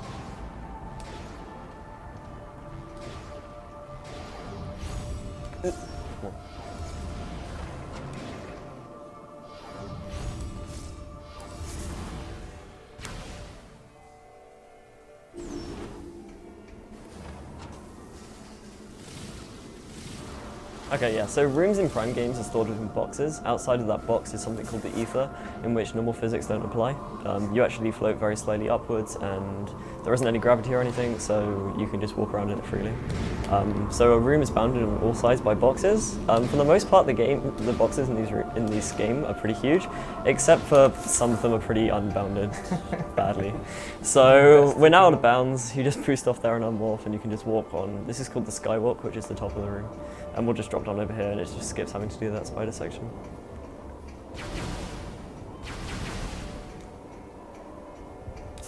Should be good. Yeah, okay. What? Rip screw attack. Let's try that again. There we go, okay. Yeah, Prime 3 is actually the longest Metroid game, surprisingly enough. 20% and 100% I think as well.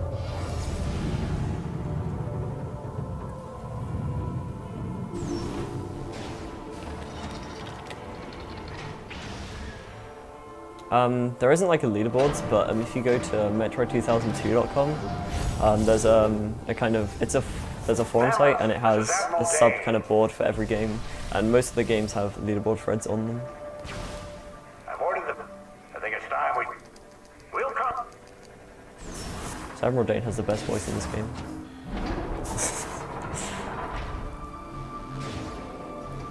Unfortunately, we have to skip all the text.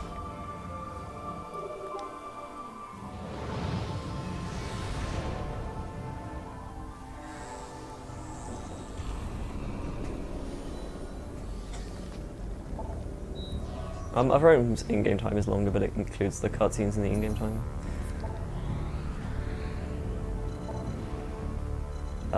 Yeah, okay. So we didn't go and get Hazard Shield, and normally in a casual playthrough you would need Spider Ball to get it, so you'd go back there now, grab Hazard Shield and continue.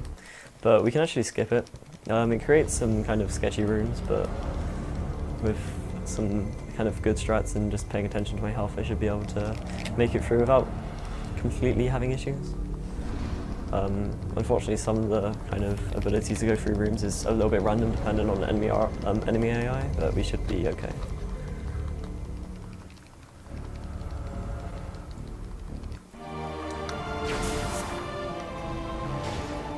What? Okay. Springball hates me today.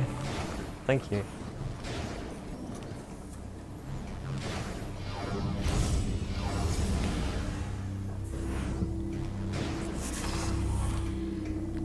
So the first room we go through is wow, this guy. Samus, Federation are Okay. on. We're ready for the I'll wait for Dane to show up. Unit 2, here are the coordinates. Okay, so the first room we go through is Command Courtyard. It's the place where we had the first kind of cutscene about Metroid and we first saw the acid ring. Basically, to skip hazard shield in this room, there's a very small standable spot where you can not get affected by the acid ring, but you're also in range of the grapple voltage. It's about here. Cool, okay. So I can now do the grapple voltage from here. Hopefully this pirate on the left will hyperbomb me. He missed, wow, what a guy. If he hyperbombs me, then I can hyper mode here to tank the damage and then walk into the acid rain. And it stops them doing any damage while I'm standing there. Still, which is pretty convenient. This is the second room. This room's the scariest because you have to keep walking forward to activate fights and then walk back. And obviously if you walk forward, you go into the acid rain. And you actually take damage during the cutscenes as well from the acid rain. So you see I took an extra 40 damage there in between starting the cutscene and finishing it. The next cutscene actually deals about an E-tank for half worth of damage. And the final one does about the same. So I'm just getting some extra health there just to make sure. Should be fine, I think. Like the cutscenes put you in a specific spot, no matter where you are. So you'll end up in the rain no matter where you're standing. So the cutscene also walks you into the acid rain. So that was pretty good. Yeah, okay. So that's the first half of the skip. There's a couple more rooms that we have to deal with, but that's the main bulk of it done. So yeah, hazard shield is completely needed. Funnily enough, the game gives you hazard shield once you beat Omega Ridley because it's tied to the suit's appearance, and you can actually walk through the acid rain completely after then, and you don't get hurt from it at all, but you don't get the percentage. So it's a little bit weird.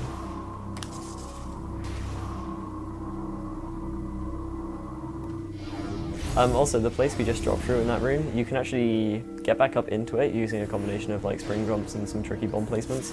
But then if you roll back out, the tube doesn't lead anywhere. You just go straight out of bounds. And that's actually how you would do spider skip: is go out of bounds there and crawl up, wall crawl up the room, and then load this room around you and continue.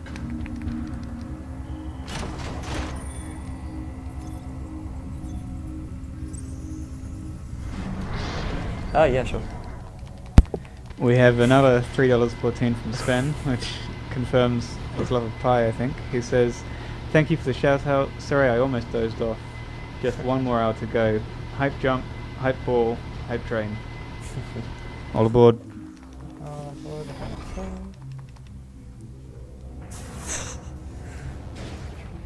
Okay, so in this first room, we start off with 2 space pirates and then 3 antennas spawn, which if you leave them for too long, about 4 other space pirates come in, but we don't want to do that because they're a pain, so I'll try and take the antennas out pretty quickly. Okay. Should be good. Yeah, okay. So now we only have to fight up these 2 pirates and then no other spawn, which is pretty convenient, and it's a lot quicker than doing it normally. And this guy, wow, okay. I need health drops now because that guy went hyper mode on me. So yeah, unfortunately, the later you get through the game, the pirates get more aggressive and also gain slightly more damage on their kind of hyper mode. So you have to be a little bit more careful late game. Here I'm going to drill both sections of the wall. The right one's actually for when I come back. If I don't do it now, I have to do it later. It just wastes a load of time.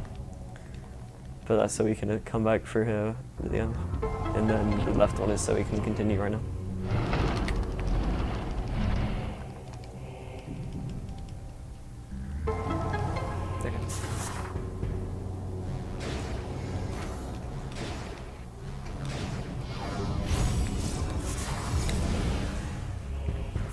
So this room usually isn't too bad, but it can be a little bit sketchy. The crawl tanks here, again, because we're on Pirate Home World, the crawl tanks have a hyper mode, and they can hyper mode, and as long as they don't shoot me, we're fine, but if they shoot me, they are very, very good at sniping. They're very, very good at sniping you.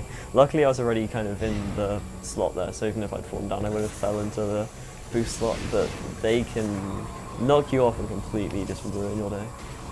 Because if they knock you down, they pretty much just stay aggroed on you until you die or you kill them. So it's a bit of a pain. And again here, just drop through the acid rain. Doesn't do much damage right at the edge. This is now the last room of acid rain.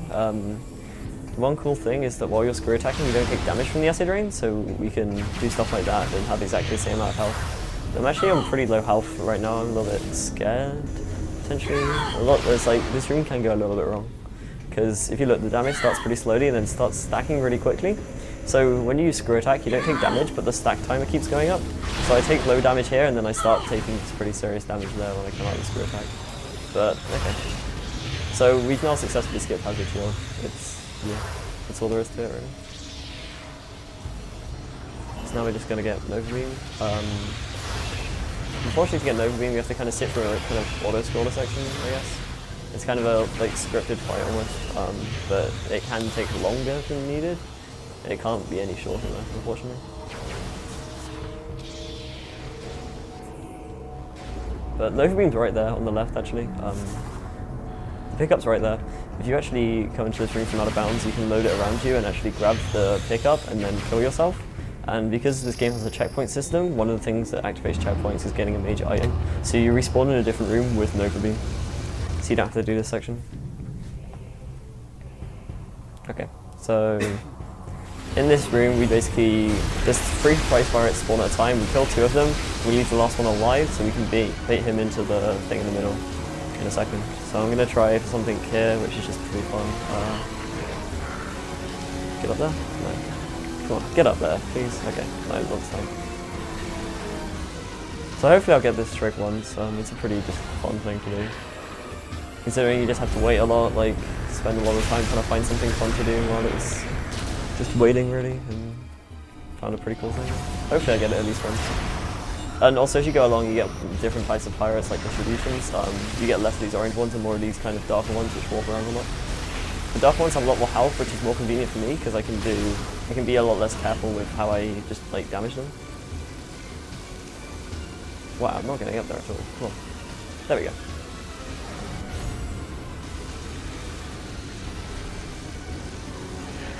So just, you know, something to do. Oh damn, that's really bad actually. Okay, that was a bit scary. Actually, I can use this. I wasn't really paying attention to how long I've been in hyper mode for, so I was a little bit silly. But we're fine.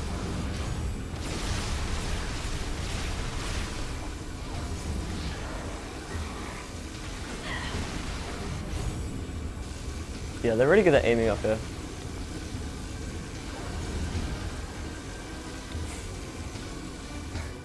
He's so confused.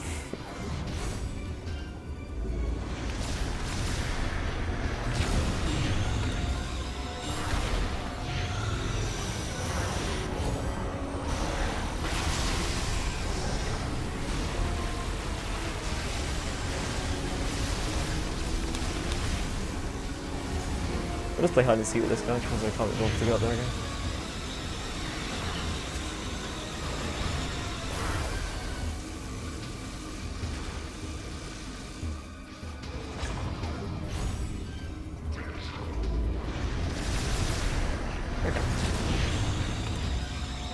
And let's into that. And now we have to do, well, almost.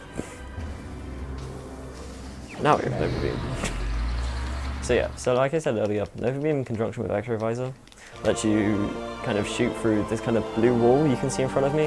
There's a material called phasite, and Nova Beam passes through it. So X-Ray Visor lets you see through it, Nova Beam passes through it. So in conjunction you then access puzzles like that. And also you have these locks, which are just the standard twist locks, but you actually can't see them without X-Ray Visor. So there's a few things they did to try and make sure you had X-Ray Visor. Yeah, sure. We have $5 from Zelgius0 who says, "Hello, not Sven here. Just wanted to note for this amazing run of Prime 3, I'll take this chance to remind everyone that the pirate planet is the best planet." Fair enough.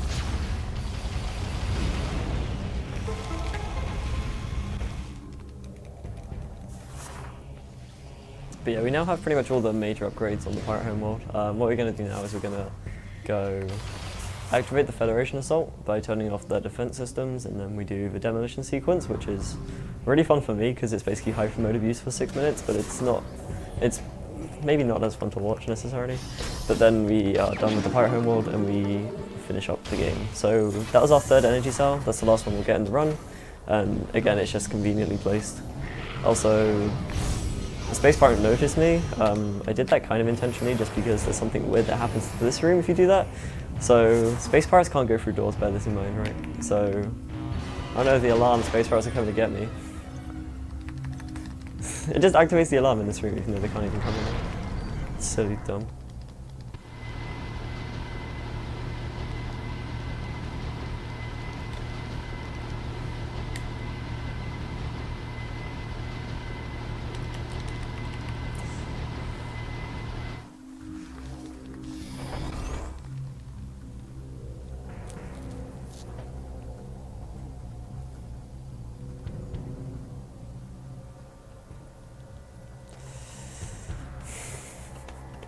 Yeah, okay.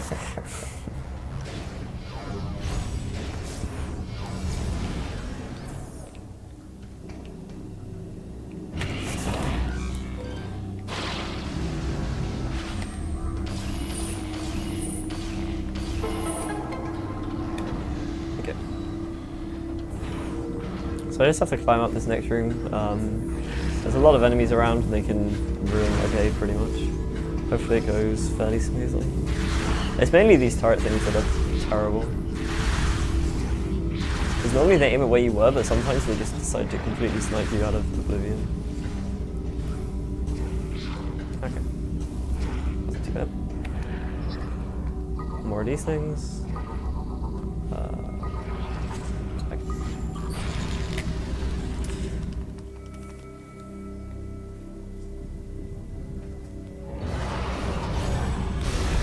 Okay, so now we have to drop back down and we have to... So the shields are now raised on these kind of blue sections. They're phasite and we have to... So we can shoot through them now, we have to nova beam and x-ray.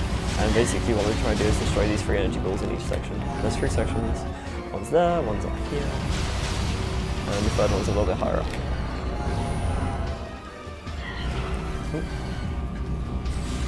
Whoa, that was weird. Okay, so one thing about this game is your jump physics change pretty significantly when you're locked onto something. So if I accidentally lock onto something when I'm trying to do a precise jump, it can go pretty horribly wrong. Luckily, hello, that guy didn't troll me too much. Yeah, they can just take ages to get hit, it doesn't really matter. It's like always an issue, it's not really a thing. Wow, that was a bit of a close call. So that was actually a phase on bomb, I would have got hyper-moded from that. Okay, so now we've activated the Federation assault. Like, we've taken down the defense system for the pirate homeworld. So now all the Federation ships come in and start blowing stuff up. You know, like classic government. Okay.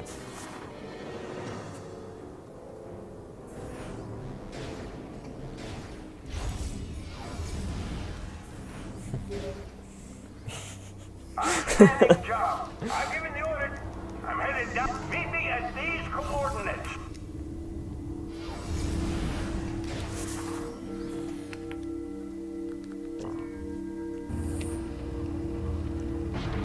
So now heading towards the demolition sequence. Basically, they discovered this massive cargo train system that leads directly to the pirate seed. However, there's a massive gate at the end and they have to blow it up. So we have basically an escort mission, but it's more like try and follow me while I wreck everything mission. It's pretty fun. It's definitely one of the more enjoyable parts of the run to play for.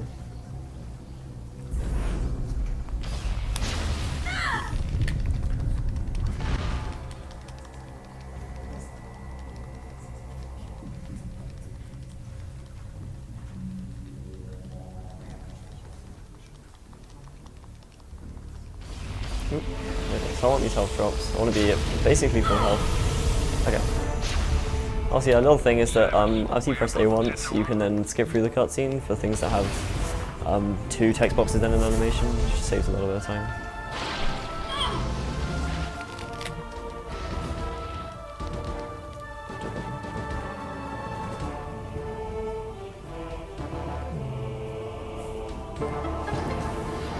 I actually really like the Federation too.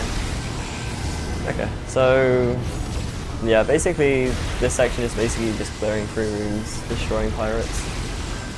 There's still some pretty cool stuff, it's not all just like running around. Like, for example, take out this guy and then, oh look, a convenient wall. I wonder what we're going to do. Oh, we're not going to do it apparently. Okay, let's try again. Camera. Camera, please. What are you doing? So this is kind of bad. He's not going to take out one of my guys now. Yeah, I'm not getting this. What? This actually saves time. I need this. Okay, there we go. So now we're up here. Really shouldn't be up here, but whatever. Yeah, just kill one of my guys. No deathless demolition sequence. 5 more points. So yeah, so doing that lets you snipe these guys initially, and you know, they were always there, honestly. But yeah, obviously you're not going to be able to see them spawn, so they just spawn wherever. Well, that guy sometimes just takes ages to up here. Sometimes there's randomly a pirate there as well. Seems pretty inconsistent.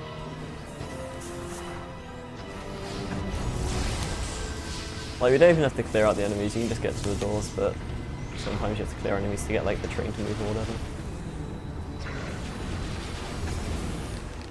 Okay, I'm not hiding there.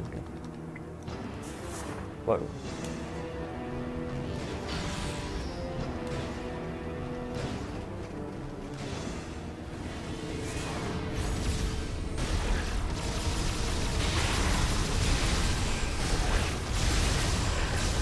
That's pretty good health drops actually. Whoa, I can move these. Okay, so I've mainly been using beam, but yeah, like I said earlier, hyper missiles, wow, that was a miss. Good job, okay, there we go. So hyper missiles are pretty powerful. In 100% you basically just go through this entire area of hyper missiles because you have like 8 E-tanks and like 200 missiles at this point or something. So you can just do this entire area with hyper missiles.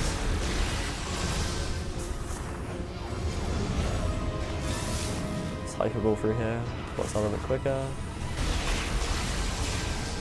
I've actually accidentally like screw attacked that guy a couple of times.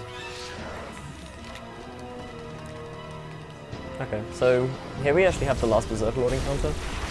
And like I said earlier, certain enemies get completely wrecked with the combination of Nova Beam and X-Ray Visor. And luckily Berserker Lord is one of them. Hey! Bye, you're dead.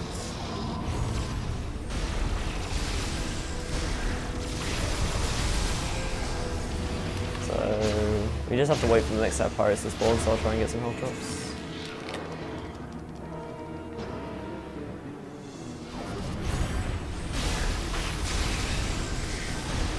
Where did you go there? Unfortunately I do lose track of them. This third guy is quicker to kill just using an overbeam shot because it just one-shots him. But the first couple of guys it's just slightly easier to hide with them. Okay, I could help, I don't need to heal. So there's one more room with this section left, and we have to do the Pirate Commander fight in here. The Pirate Commander is just kind of annoying because we want to damage him, and then he can just randomly warp around as many times as he wants to, at random intervals for no reason whatsoever. So hopefully he doesn't warp at all, which is the ideal thing, but he can quite a lot.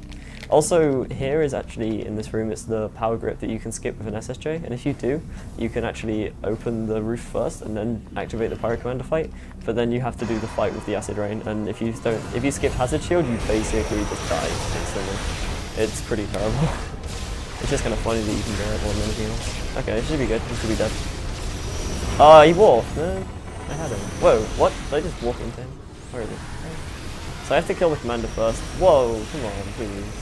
Whoa, look at this. This is just nuts. Okay, I think he's dead. Maybe? Did he die? I don't even know. Whatever, let's just get rid of the rest of them. So now we just kill the rest of the pirates with Vector Eraser and Nova Beam. Because we can see the weak points.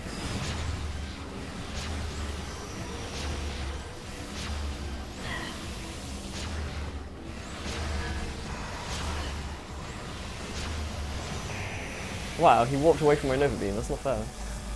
These guys are like just not dying, this is ridiculous. There we go, that's... okay, come on. Please, just stay still. Okay, finally, there we go. That was pretty sloppy.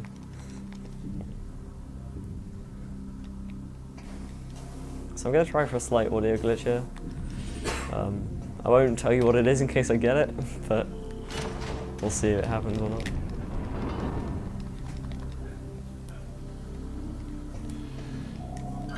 So yeah, we actually have to use ship missiles here. You don't actually need to use the main ones. The game only checks if you have them, so you can use an expansion if you want to skip them early on. But no, I didn't get it. Okay. So if you get under the ship fast enough, but stay in the acid rain for at least a small period of time, you can actually get Samus to scream during the cutscene when you fly away, which is, yeah, something special. I don't think I got it at all though. Oh yeah, go for it. We have another $5 from Sven. He says, hello, not me. It's me. Fancy meeting you here.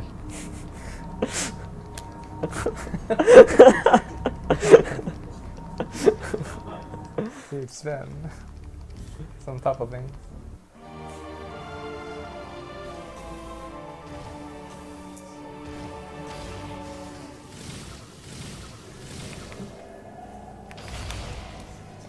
Okay, so this time the gates to the seed are just literally one shot from the Beam and X-Ray. So now we have a Mega Ridley. So yeah, if you thought Ridley was dead earlier, sorry, he's not. Ridley always comes back. Yeah, pretty much. So I'm gonna try and one cycle the first round. It's kind of semi-random if I get it or not, because it depends if he tries like running away from me at different directions or if he just stays still. That was kind of... Oh, I got it, okay. So that's a one cycle first phase. It's 6 shots and a missile minimum, but it doesn't matter if you do more, obviously. Here, the second phase we have to shoot these shoulders, kind of weaving in and back and forth with exo visors so that the arms don't block the shots. Funnily enough, even if you have Nova Beam but not extra visor, you can't actually damage him during this fight. Like, it just doesn't let you trigger the weak point for whatever reason. Oh, that's a bad ban. Fiddly please. Okay, that's fine.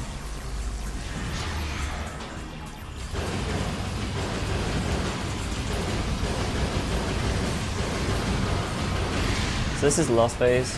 Unfortunately, the last phase kind of has a bit of an intermission in which we just have to wait for him to fly around for like 2 minutes, so if you have any donations. Yeah, we basically just sit here for like a minute. So you can actually snipe him with hyper missiles and hyper beam a little bit in this fight, but you can't actually kill him while he's in the air. You can only take him down to 1 HP, so even if you get perfect snipes, it still doesn't kill him. Okay, so I missed that. It's only worth going for it on that one pattern. Any other patterns you're more likely to miss. And if I screw myself out of hyper mode, then that's just like GG. Because this fight has no health drops whatsoever, and you can't hurt a Mega Ridley without hyper mode. So you can basically just get stuck and have to die.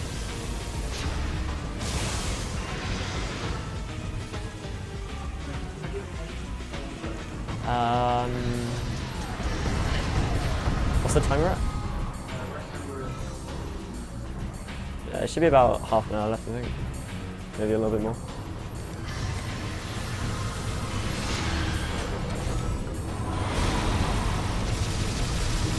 Okay, yeah, and that's a Mega Ridley. Okay.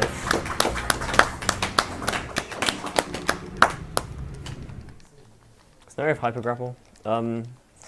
Interestingly enough, you can't get Hyper Grapple without having Grapple Voltage. It's actually directly dependent on it, which is a pain. But it works the same as Grapple Voltage in that you grapple an enemy and you can either pull phase on out of them or push it into them. Yeah, we got the loading screen, by the way. This is the longest loading screen in the game. It's random if it appears or not, and it lasts for 25 seconds. So that's fun. Luckily, we measure by in-game time, so it doesn't really matter if you get that in a run, but it's a bit of a pain.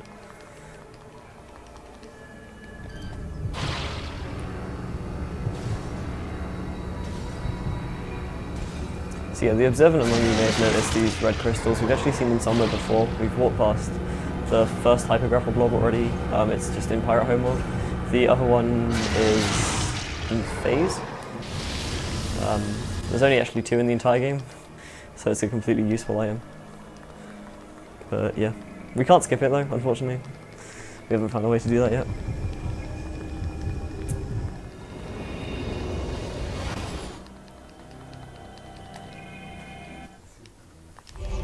So yeah, that's Pirate Home World done. We've now defeated all the seeds. We're basically on endgame now.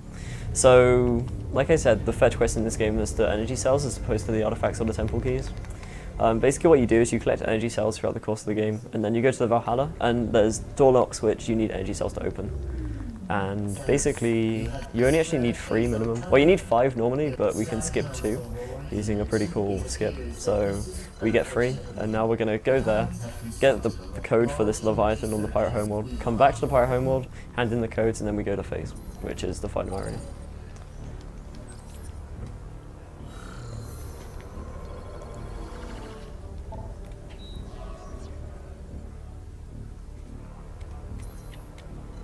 There.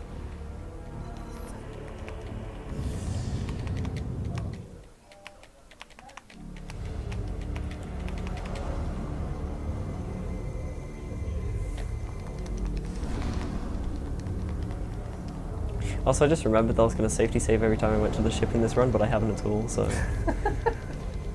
Whoops. I don't even need it now anyway. It was just mainly if there's a potential crash you can have on Hazard Shield Skip if you die.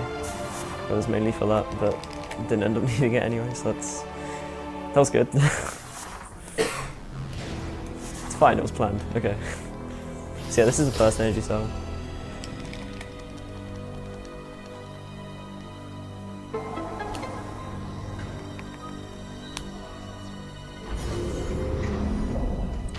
Square attack actually gets used quite a lot in this area. It's kind of just helpful for like... Wow, what? What hit me? That doesn't make any sense. Was that like the grapple point? No. I was nowhere near. Whatever, that's just weird. Okay, so yeah, square attacking into that guy disintegrates him. Then this room you normally do some platforming, but you know, we have SSJ so you can skip most of it. If I can actually do an SSJ. Okay, there we go. So yeah, phasides are really annoying. They can shoot lightning at you and just basically slunge you in place. So I'm going to have to take these guys out. Okay. You can just screw attack straight up here.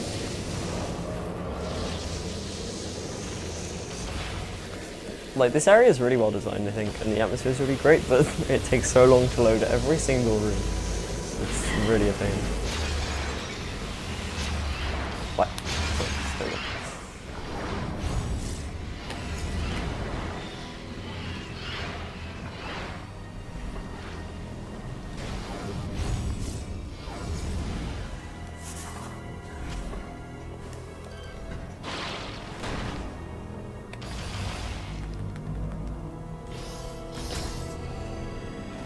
That's the second energy cell. So there's one more, and then those of you familiar with the game will know there's a room we have to use another 2 in, but like I said earlier, we just skip that.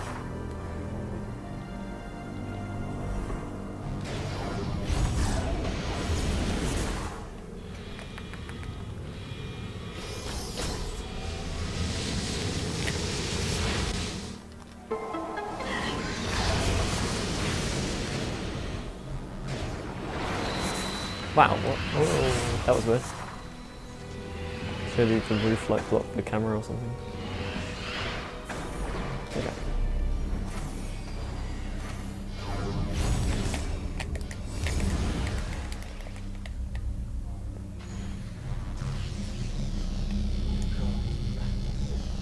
Oh, the loading times. This is ridiculous. Yeah. Valhalla's pretty bad, unfortunately.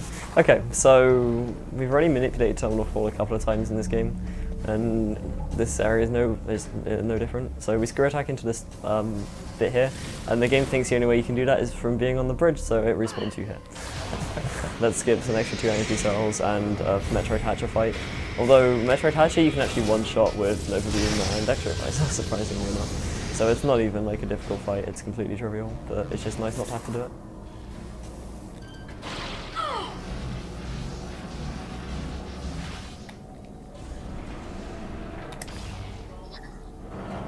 Whoa, the shake, what? That was weird.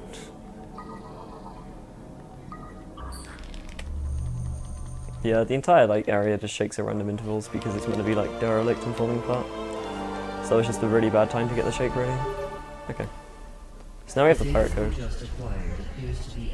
It is likely that find a way. So we just have to go all the way back to Pirate Homeworld to put the code in, and then we can go off to phase, which is the final planet, and it's the end game.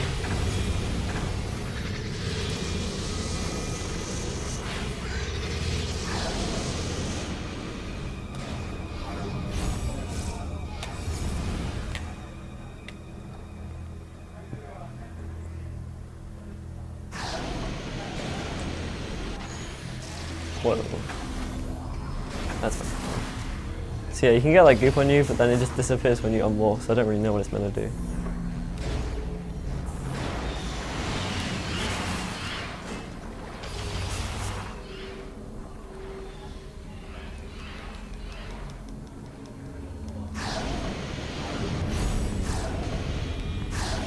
Okay, well, that was weird.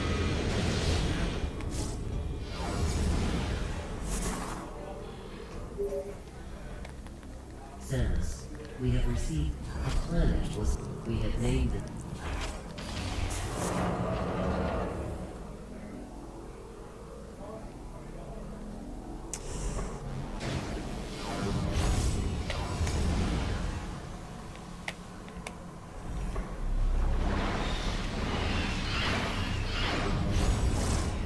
Yeah, and also you guys on the stream won't be able to hear it. I don't know if you guys in the audience can, but my Wii is basically constantly loading during this entire section. Makes some pretty horrible noises.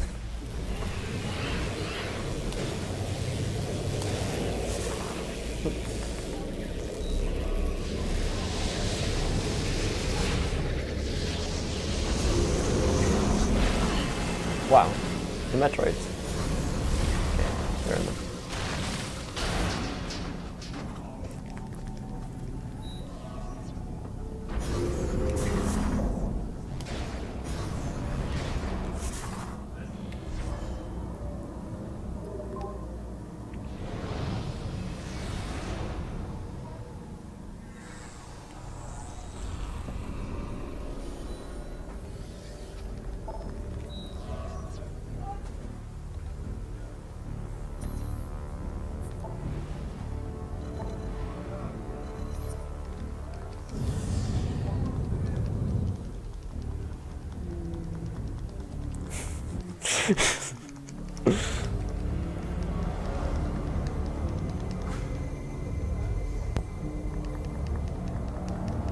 I guess I'll take that as my cue to say we have $1 from Sven. Who says, of course you have a donation to read. I do now.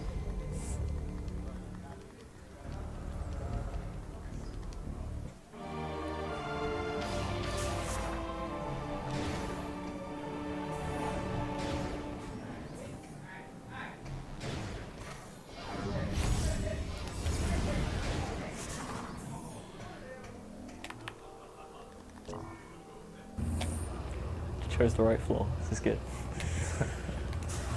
It's the one time you actually have to choose 2 instead of 3.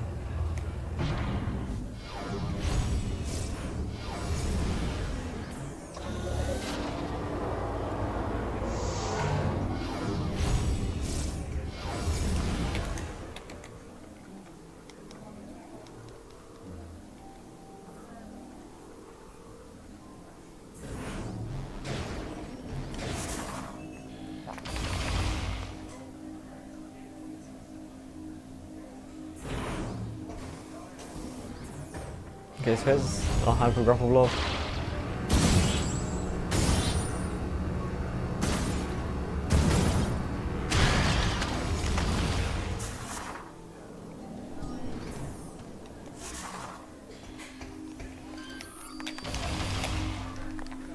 And yeah, there's even more loading screens now because we have to go to a new area just to load 2 rooms to go to another area, which is where the Leviathan is, to get the codes to come all the way back. So there's a lot of loading screens in this area, unfortunately. But when we get to phase, it's all pretty fast and everything loads pretty well.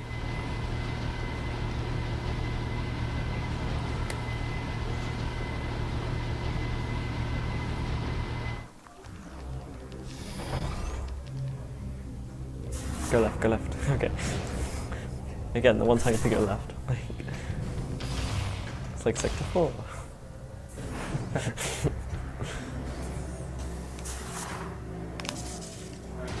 Ah, yeah, sure. So we have another $3 from Zelgius Zero, who says, "Hello Sven, it's not Sven again. I can't stop donating now, can I? Also, a reminder to everyone that Rundus is the best character in Metroid Prime 3 and should get his own spin-off game." It has to be set before this game, otherwise there may be some issues there.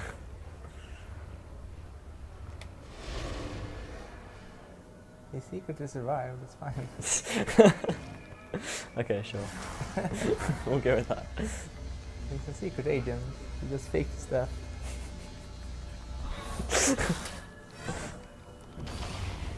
Okay, so now we have the codes. This room is just so unnecessary. Like, it shouldn't have to load here, it's just so silly.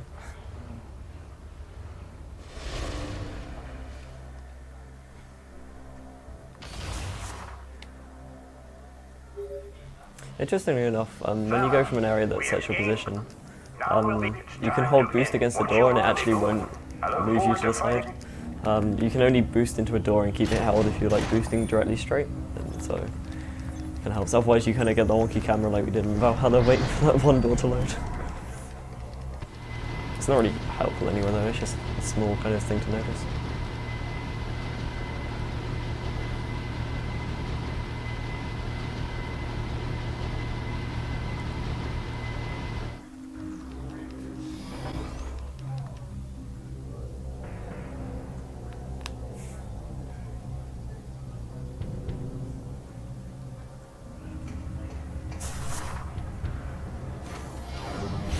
Yeah, there's anything to read now. The next couple of minutes are ideal because there's not really anything happening until we get to phase. Alright then, I'll take one more opportunity to remind people that they're watching the yellow stream of the European Speedster Assembly 2014.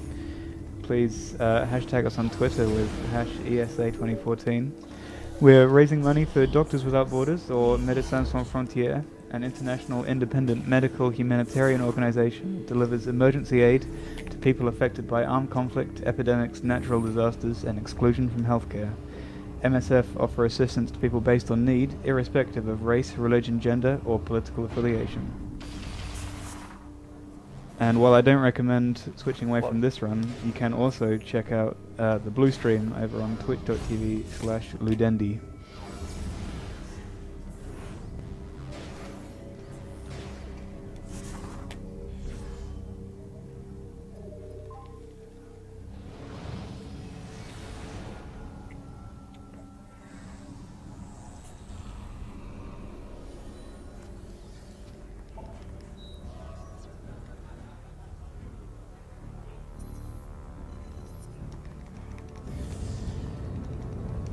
Okay, so we're finally going to phase. This is the last planet of the game. The gimmick here kind of is that you enter the planet, and since it's made entirely of phazon, you're put into a permanent hyper mode state because it's not broken enough already. So you basically just spend 6 minutes or so in hyper mode, and then we get some final bosses. There's a lot of kind of cool tricks in this area, so I guess there's not really going to be any much time to read anything until after the run now. But yeah, so we start off. We land in phase and we get our kind of permanent corruption as soon as we step off our spaceship. And your health here is actually determined by the number of E-tanks you have, so I have 5, so I'm going to have like, obviously a 5/13 of the health bar. This is 13 E-tanks total in the game. Or maybe 14, something somewhere around there, doesn't really matter. And basically it works the same as normal corruption, so it's constantly going upwards, and if it goes to the top you get the warning thing, and if it stays at the top for too long you die. So for the most part, that shouldn't happen. There's one enemy that can possibly kind of troll me a little bit, and also if I don't heal before the final fights, we could potentially get into some issues, but you could pretty much do the entirety of phase on like 2 E-tanks and be fine for the most part.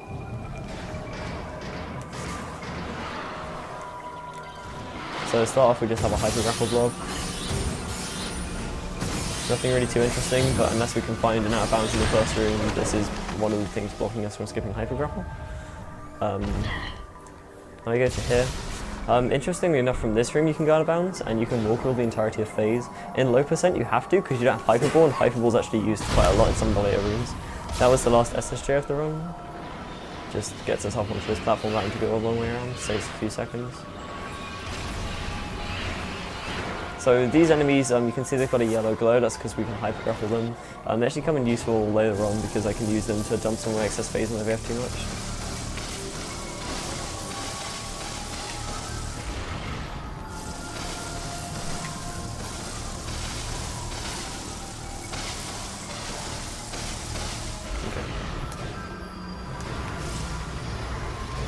This next room has a little skip. I need to get these guys to blow up first.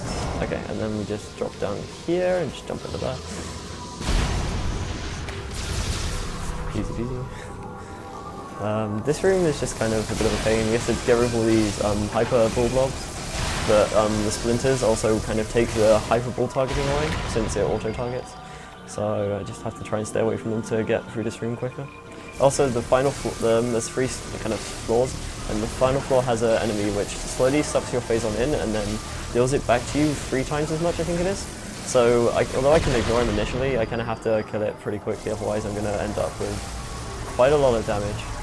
Okay, so that's perfect. So now I'm at like 0 phase on again. Now when we drop down here, there's an enemy that usually like eats you at the bottom because you're in hyper ball. But you can actually skip it if I charge a boost here, and then as soon as I bounce, you let go, and then, come on, get it. Oh no, okay, didn't get it. So that boost is kind of inconsistent, but you can just basically just bounce straight off it and land like there. Now we have this idle thing. We have to shoot the one that's open. Hello, there we go. Okay. Now there's a load of splinters. If I can hit them before they hit the ground, they die in one shot, else they have some, like, they have at least a decent amount of health. They still die from a single hyper missile, as long as they don't go hyper mode like that. So yeah, we just gotta take, I think it's like 10 of these out, and then we can continue. I think it's there, yeah. Wow, there's one behind me. So the spawn points are slightly random. The ones behind you, if you stand at the back, usually they don't spawn there, but sometimes they still can. Here, if I had a load of phase on because I forgot to kill the enemy that sucked it in, I would heal from these guys using hyper grapple because it's the best way to save health, but I'm fine for now. Here we just drop down and we just kill this guy by mashing. Using hyper missiles on this guy actually does like no damage, so it's a really bad idea to use them. Okay, so we have 2 rooms left now in phase. This first one is just hit this and drop down.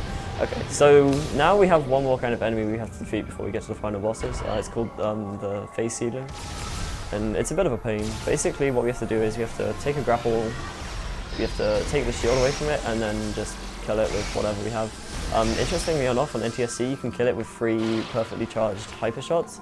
Unfortunately, that strat doesn't work on PAL for whatever reason. It's just one of those things that just doesn't work. We don't know what makes it work, we don't know what makes it consistent. I've actually spent a lot of time on the emulator trying to work out how this fight works. I've managed to get the charge beam that does exactly 1/3 of its health once ever, out of like 20 hours of attempting it on emulator, so it's just a pain in the butt. Okay, let's go missile there. Okay, so now he's going over here. This should only take about 3 or 4 cycles usually, but I can get trolled pretty hard by the Metroids that he spawns because they can either just stay really far away and try and lightning you, or they can aggro you directly and come straight to your face, or they can just hang around near you and just generally get in the way. Someone's just getting in the way. That one will lightning. I don't know what he's doing, but he's dead.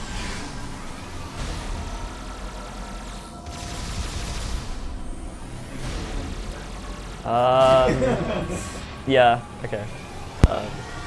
Yeah, this is the last time really before the end. So we have another $1 from Sven, who says, "Hello Zelgia Stereo. I like this chat. So much wow, so much oomph. You don't even need to read the messages, they're all spoken aloud for you."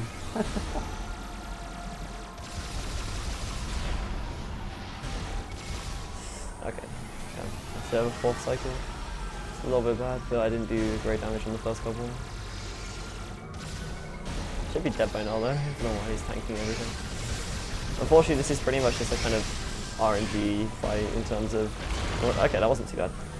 So now we're on to the final bosses. Okay.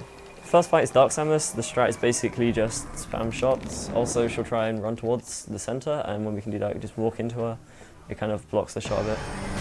It kind of just slows it down a bit as well, so we can do more damage. So, like, this. Where are you going? And you get a pretty nice crotch shot, so...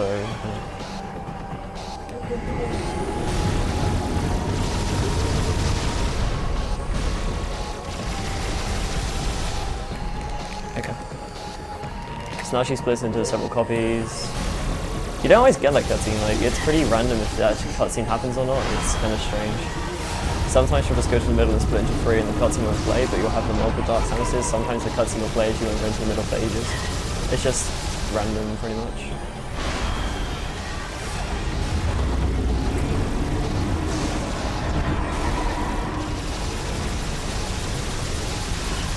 Okay.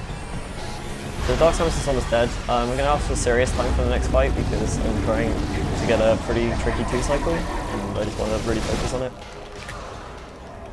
So just give me a minute, guys.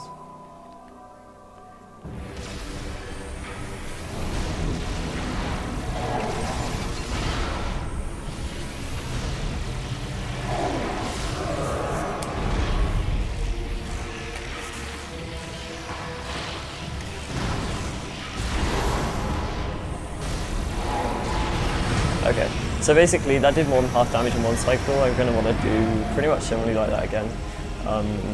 That's just a break in now while it attacks me, and the attacks you can do is random. Okay, that's a pretty good pattern because that's a pretty quick attack. So that's nice. Okay. Oh, that's terrible. Okay. So this is pretty bad RNG. The number of attacks here he does is random, and also which attacks, and also each attack has a different kind of length, so that was just pretty bad generally.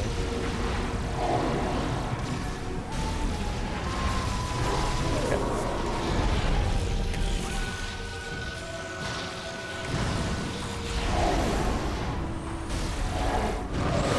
One more fight. Get ready on time, it's going to be pretty soon. So the attacks this guy can do is pretty much random. There's some that are really good for me and some that are really bad for me. That's a really bad one.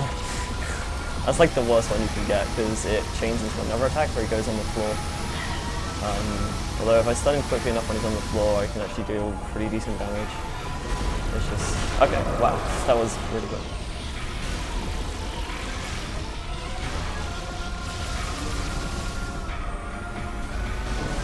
Okay, and that's the best attack you can get because it just completely stuns straight away. Time. Okay, nice. That's good.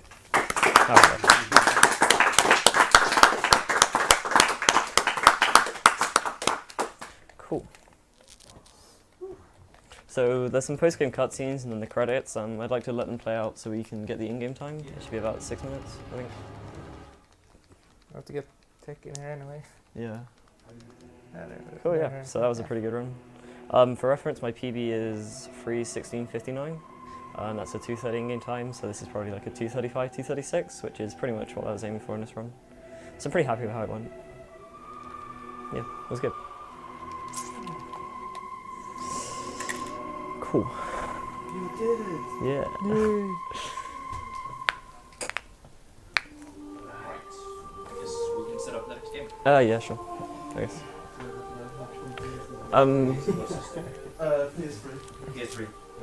Alright. We want to get to the end of the credits for the in-game time. It's about 5 minutes left. Alright. How long? 5 minutes. 5 minutes. Alright, what's the schedule?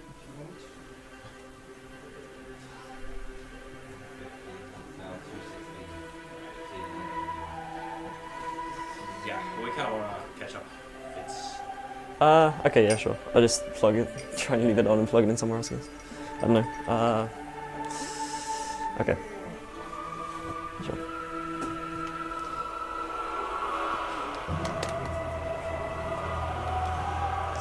It's a bit of a shame.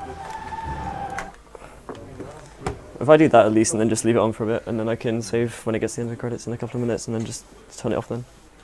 Or Alright, you want to see the in-game time? Yeah. Alright. Yeah, but I guess it's best to turn it sideways so it doesn't... Or does it... Can you... Probably shouldn't move it while it's on, to be honest. Alright. Sorry. Okay, yep. We'll just do it. This way then.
This is European Speedsters Assembly at Sweden, Hovde, and we are setting up for Devil May Cry 1.